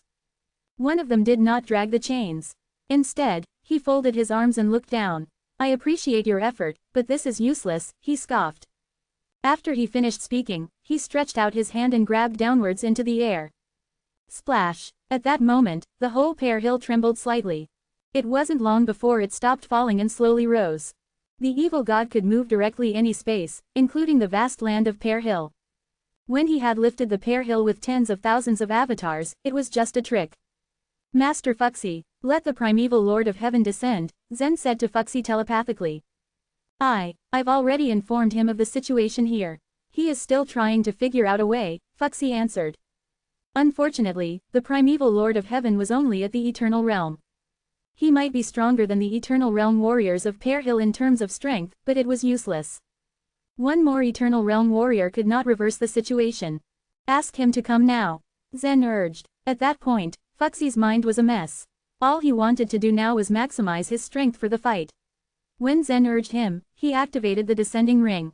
Buzz! A beam of golden light flashed, then the primeval Lord of Heaven descended upon the Pear Hill. Fuxi had informed him of the situation in the Pear Hill through the descending ring, so he roughly knew what had happened. As soon as he arrived, however, he was still shocked when he saw the enormous mountain rising upward. The situation was worse than he had imagined. A helper from the other shore. The evil god's voice rang throughout the sky. He saw how extraordinarily powerful the primeval Lord of Heaven was, and his aura was even comparable to that of the Grand Master of Heaven. The primeval Lord of Heaven looked up at the evil god, and cursed loudly, "Evil man." Right after that, he disappeared. He returned to the other shore. It made the evil god confused. This seemingly powerful man turned out to be rather timid. He ran away without even making a move. Even Zen and Fuxi were rendered speechless. What was the primeval Lord of Heaven up to? Not long after, Fuxi glanced up with a strange expression. Look. The descending ring flashed again. Buzz. Upon seeing what happened, Fuxi threw the descending ring away. Then, the descending ring unleashed a strange aura, and a massive creature appeared on the pear hill. It was the Monkey Spirit King. As an experienced fighter, the primeval Lord of Heaven knew well that the source world was a primitive land, which was difficult to resist. Thus, in a moment of desperation, he could only ask the Monkey Spirit King for help. He had already wanted to try it, but he never actually thought that the Monkey Spirit King was quite friendly. When the Monkey Spirit King heard that Zen was in danger, he agreed without hesitation. The primeval Lord of Heaven just went to check the current situation, then he handed the descending ring over to the Monkey Spirit King. Are you the evil side of the world?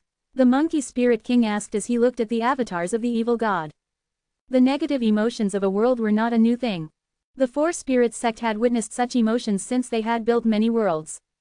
The Monkey Spirit King never cared about those things, but he had fought many evil creatures from various worlds, so he could tell the evil god's origin at a glance.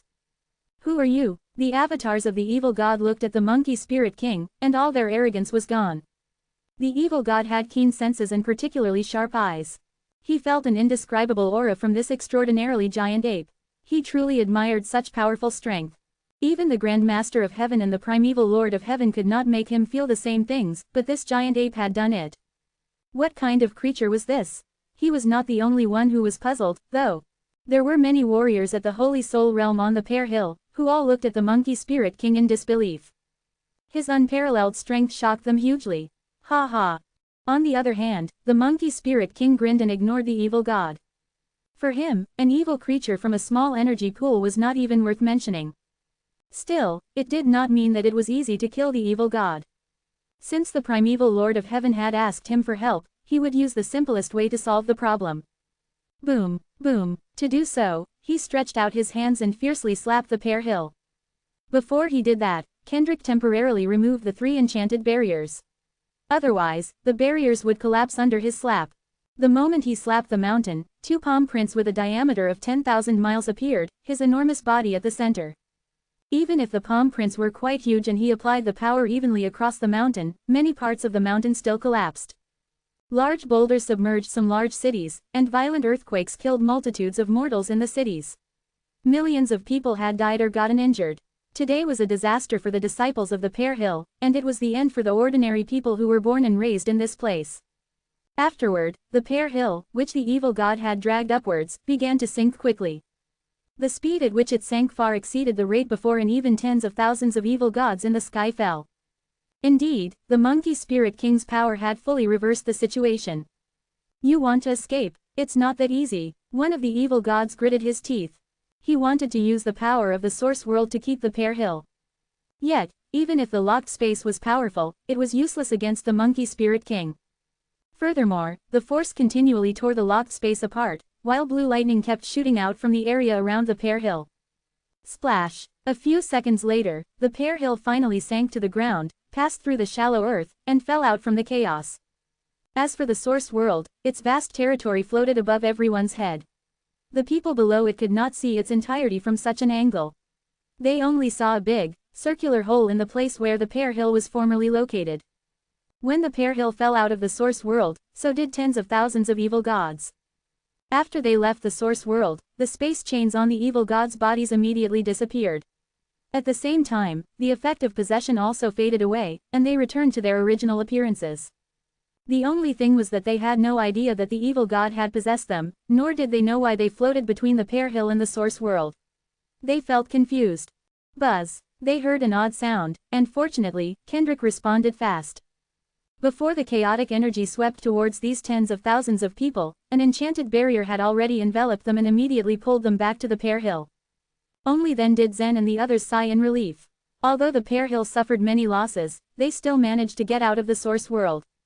Just as they were about to settle down, they heard the evil god's roaring voice from the gap in the source world. You want to escape? No way. Then, the gap in the source world cracked until it formed a large mouth. The mouth, which spanned across about 7 provinces, bit towards the Pear Hill like a shark preying on small fish. Chapter 3718, The Battle of Consciousness. Since the birth of the source world as the primitive land, it had been quietly floating and never moved away. Under the evil god's control, the moving speed of the source world became much faster than that of the pear hill. Zen, Fuxi, the snake goddess, and the others were dumbfounded as the source world revealed a huge mouth. At this speed, the pear hill would quickly be devoured by the source world again. What should we do? The pear hill can't speed up. If it continues to move at this speed, it will definitely be swallowed up. Everyone was anxious, their hearts racing at the events that unfolded before their eyes. The pear hill was different from the divine land. The divine land was a large ship that Chiyu had planned for a long time before it set sail. He had accumulated a huge amount of divine crystals to drive the divine land. However, the plan to separate the pear hill from the source world was a spur of the moment. There was no fuel to drive the pear hill. The evil god stood in the middle of the mouth. The billowing chaotic energy blew past him, but he remained unmoved. You can't escape. What a waste that all your efforts will be in vain. He declared with eyes full of excitement. His voice reverberated from the source world and echoed throughout the empty chaos. As the source world drew closer and closer to the pear hill, the evil god's body suddenly trembled as his face was struck with confusion. After a few moments, he felt something breaking into the consciousness of the source world. The consciousness of the source world had always been controllable. The evil god entered it without any obstacle blocking his way. After continuously fusing with the consciousness of the source world, the evil god built a wall in the land of consciousness to prevent the entrance of external beings. Breaking into the consciousness of the source world was difficult.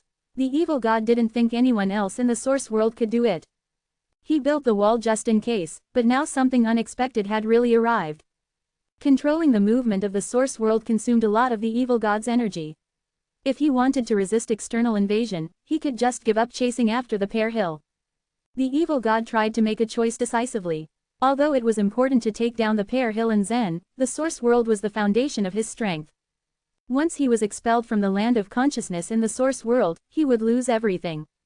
After weighing the pros and cons, the evil god gave up chasing after the pear hill with no hesitation. He chose to focus on fighting against the invader. Zen and the others had already lost hope.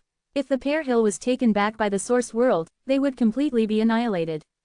Although the monkey spirit king was not afraid of the evil god could avoid him and kill all the people in the mountain. As everyone fell into great despair, the source world suddenly slowed down and gradually stopped. In return, the pear hill instantly drifted away from the source world. Why did the source world stop? Did the evil god give up? Is he going to let us go? Everyone on the mountain was puzzled about what just happened. Zen, Fuxi, and the snake goddess all returned to the jadeite platform. They looked at the huge crack and were curious as to why it was leaving. With the character of the evil god, he would never give up at such a critical moment, said Fuxi. Zen agreed, unless he meets some kind of irresistible force that poses a huge threat to him.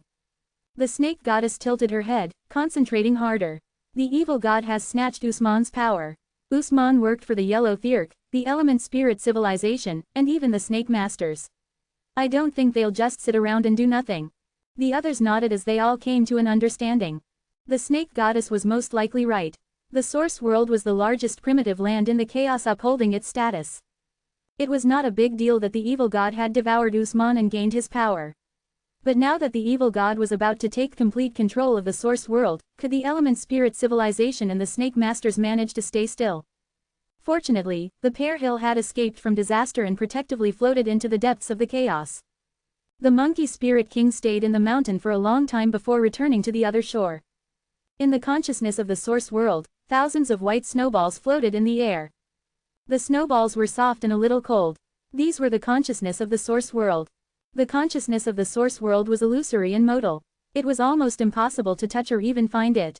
In the source world, some legends said that if the mortals in the provinces happened to see and make wishes to the snowballs, the source world would help them grant their wishes.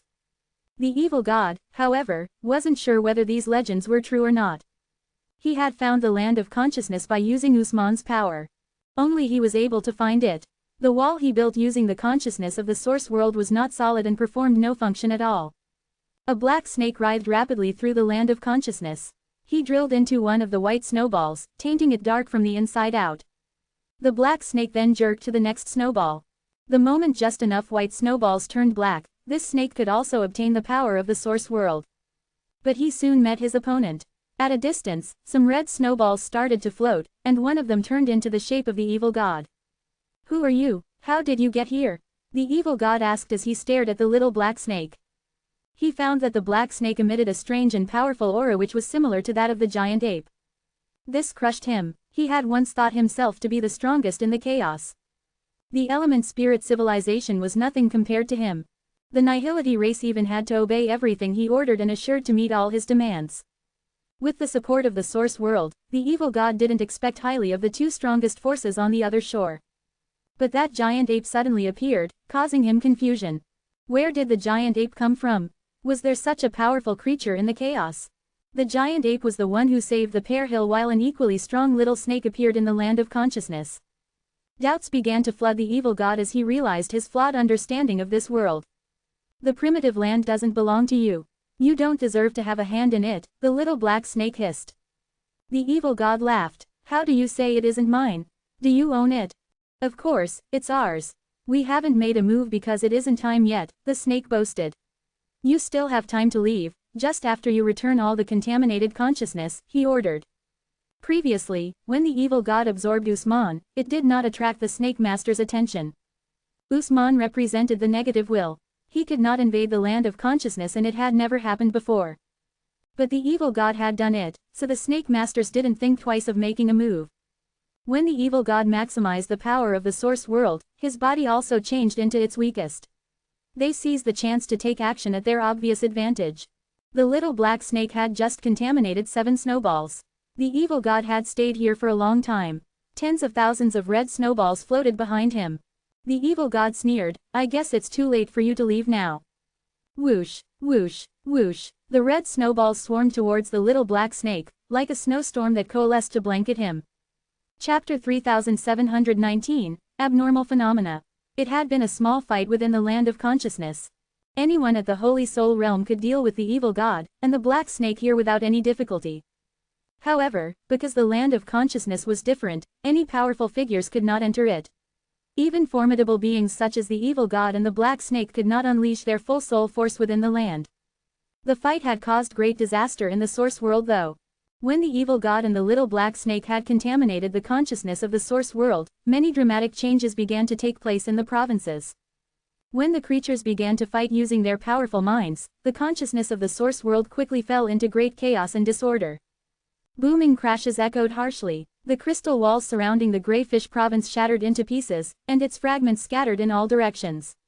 The jagged pieces rained down on the provinces nearby, wounding and piercing through countless creatures. The oceans of the Wood province surged and rolled, the water evaporating to form a thick vapor that smothered the entire province. Within the Ice province the ground had cracked to divide the land into many parts. Numerous kinds of strange phenomena were taking place all over the provinces. As a result, countless inhabitants in those places were either injured or dead. It was fortunate then that the phenomena did not last long. It had taken 8 hours, but the source world finally returned to a peaceful state. The land of consciousness though was in a mess.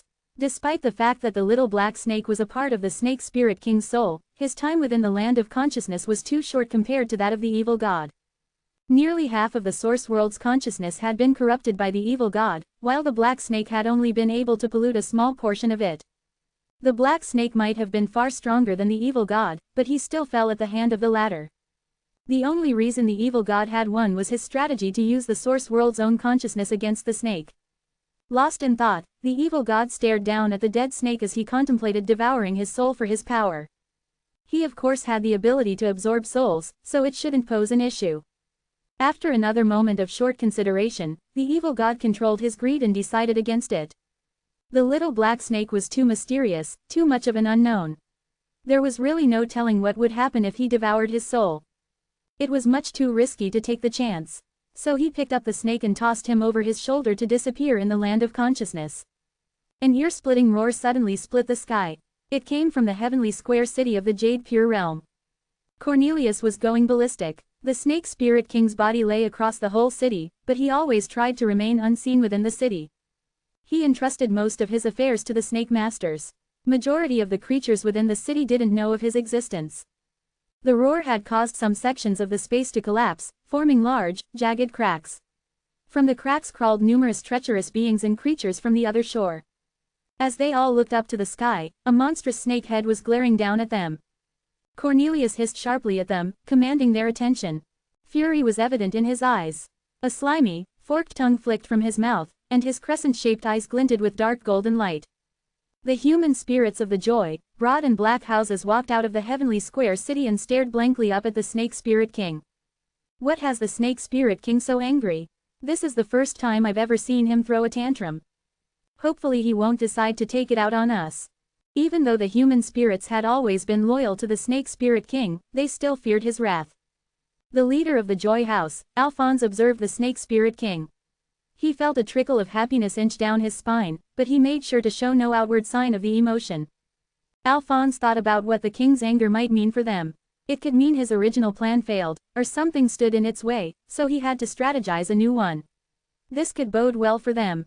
The Black House, the Joy House and the Broad House in the 10 Directions House of the Human Spirit Sect, had joined the Snake Spirit Sect. Both Gianni's and Alphonse's coordinates were in the hands of the Snake Masters.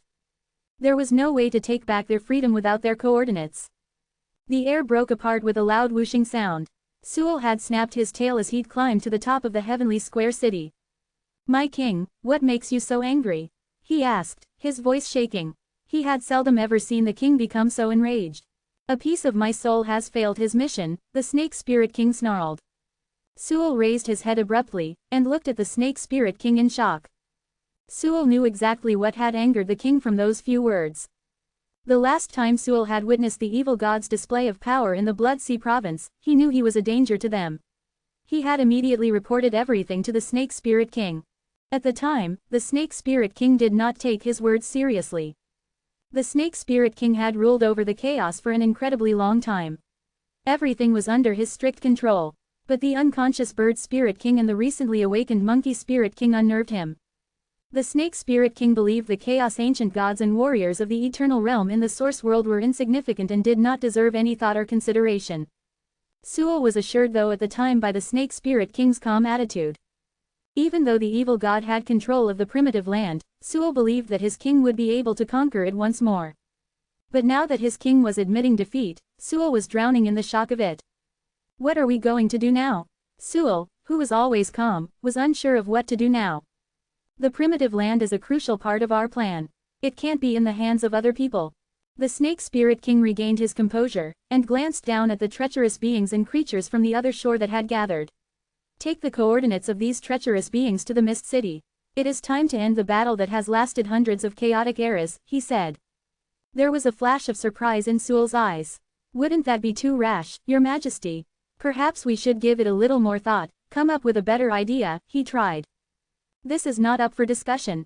It is an order." The Snake Spirit King spoke coldly. "If the Bird Masters know about the situation and react quickly, our plan that has lasted over 1,000 chaotic eras would be ruined."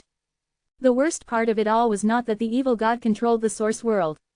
What scared the Snake Spirit King the most was the thought that the Bird Masters might learn how to utilize the source world. Therefore, the Snake Spirit King had to destroy that possibility at any cost. The battle in the Jade Pure Realm had lasted hundreds of chaotic eras because the coordinates of either side were in their respective strongholds. Both parties had battled many times, but they had never suffered any losses and the coordinates were the reason for that. The Snake Spirit King had ordered the coordinates taken to the Mist City, and things were different now. While the treacherous beings on the side of the Snake Spirit sect could come back to life within the Mist City, increasing the odds of the sect winning, it came with a massive risk. That way, if they were defeated, their coordinates would be erased by the Bird Masters and the people of the Snake Spirit sect would be dead for good. Under normal circumstances, Cornelius would never think to adopt this terrible strategy for it was too much of a risk. But the intervention of the evil god left him no other choice. Chapter 3720, Show Up. Having received the Snake Spirit King's orders, Sewell and the Snake Masters quickly mobilized and transmitted the commands to their subordinates. Soon enough, all major forces in the Heavenly Square City began to move out. Truth be told, the treacherous beings found this war kind of boring. They knew almost all the names of their opponents and some of them even recorded the times they'd killed each other. "I've killed that same guy 49 times. Just leave him to me.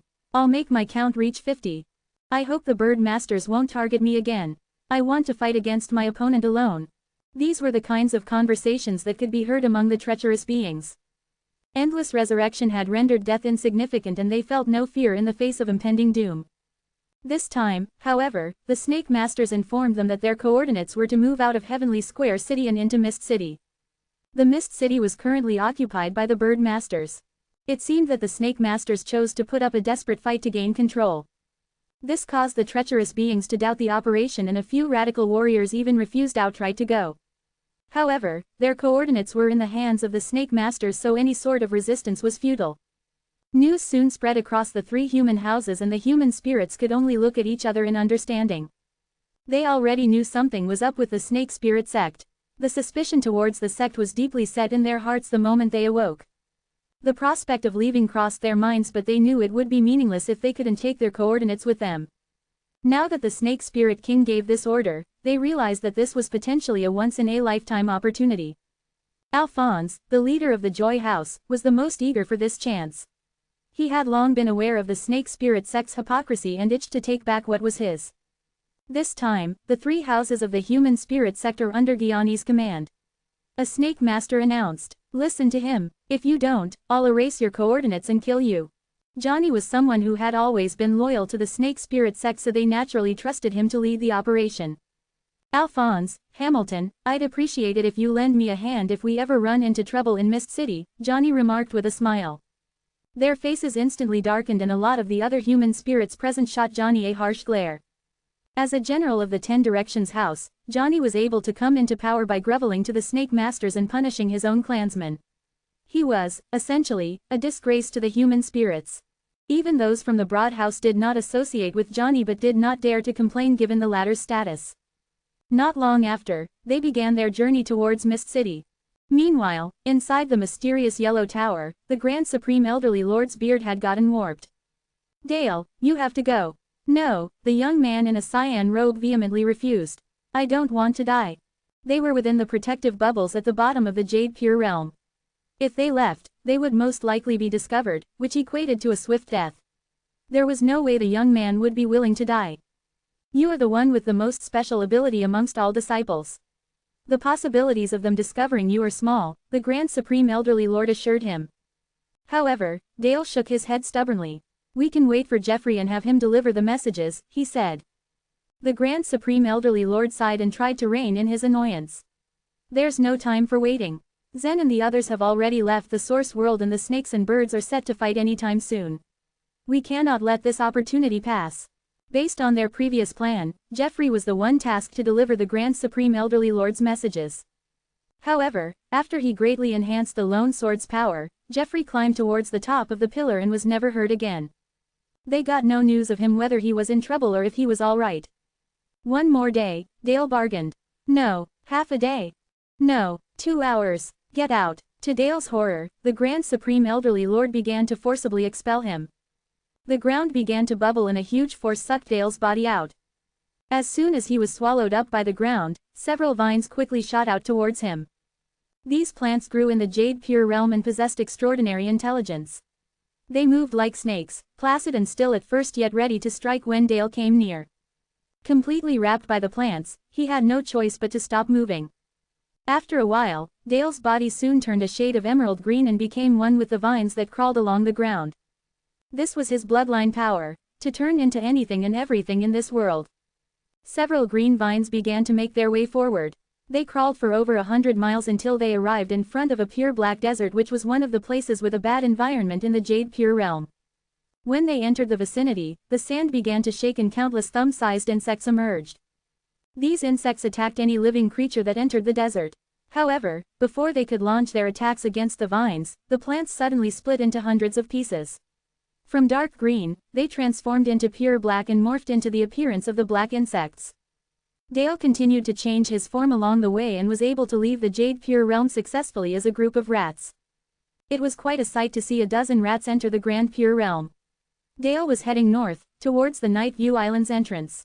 However, as soon as he arrived, 2 monkey masters stopped him, or rather them, since his form was a group of rats. In order to prevent any future damage to the Night View Island's passageway, the monkey spirit sect saw it fit to employ 2 powerful monkey masters to guard it. They had sharp eyes and were immediately alerted by the arrival of these rats. "Who are you?" one of them barked. "Show your true self." With his demand, the rats began to pile up and soon morphed into Dale's true form. He bowed to the monkey masters respectfully. Monkey masters, I have something important to report. It was a good thing that the monkey masters knew of the primeval Lord of Heaven and Zen's group, so they did not dare to reject humans. They did not ask Dale any more questions and took him into the Night View Island. The primeval Lord of Heaven had just finished dealing with the Pear Hills matter since its separation from the source world caused the human heroes a bit of considerable panic. So he was a bit curious when he was told that a human had requested to see him. The sight of Dale dumbfounded the human heroes. What was the Grand Supreme Elderly Lord's eldest disciple doing here? Dale, you're not dead, you're alive. Even the primeval Lord of Heaven, who was always the epitome of calm, was stunned. Dale pouted sourly. Did you guys expect me to die? Fortunately, the primeval Lord of Heaven simply brushed off his attitude. How is the Grand Supreme Elderly Lord? He asked. Is he still alive?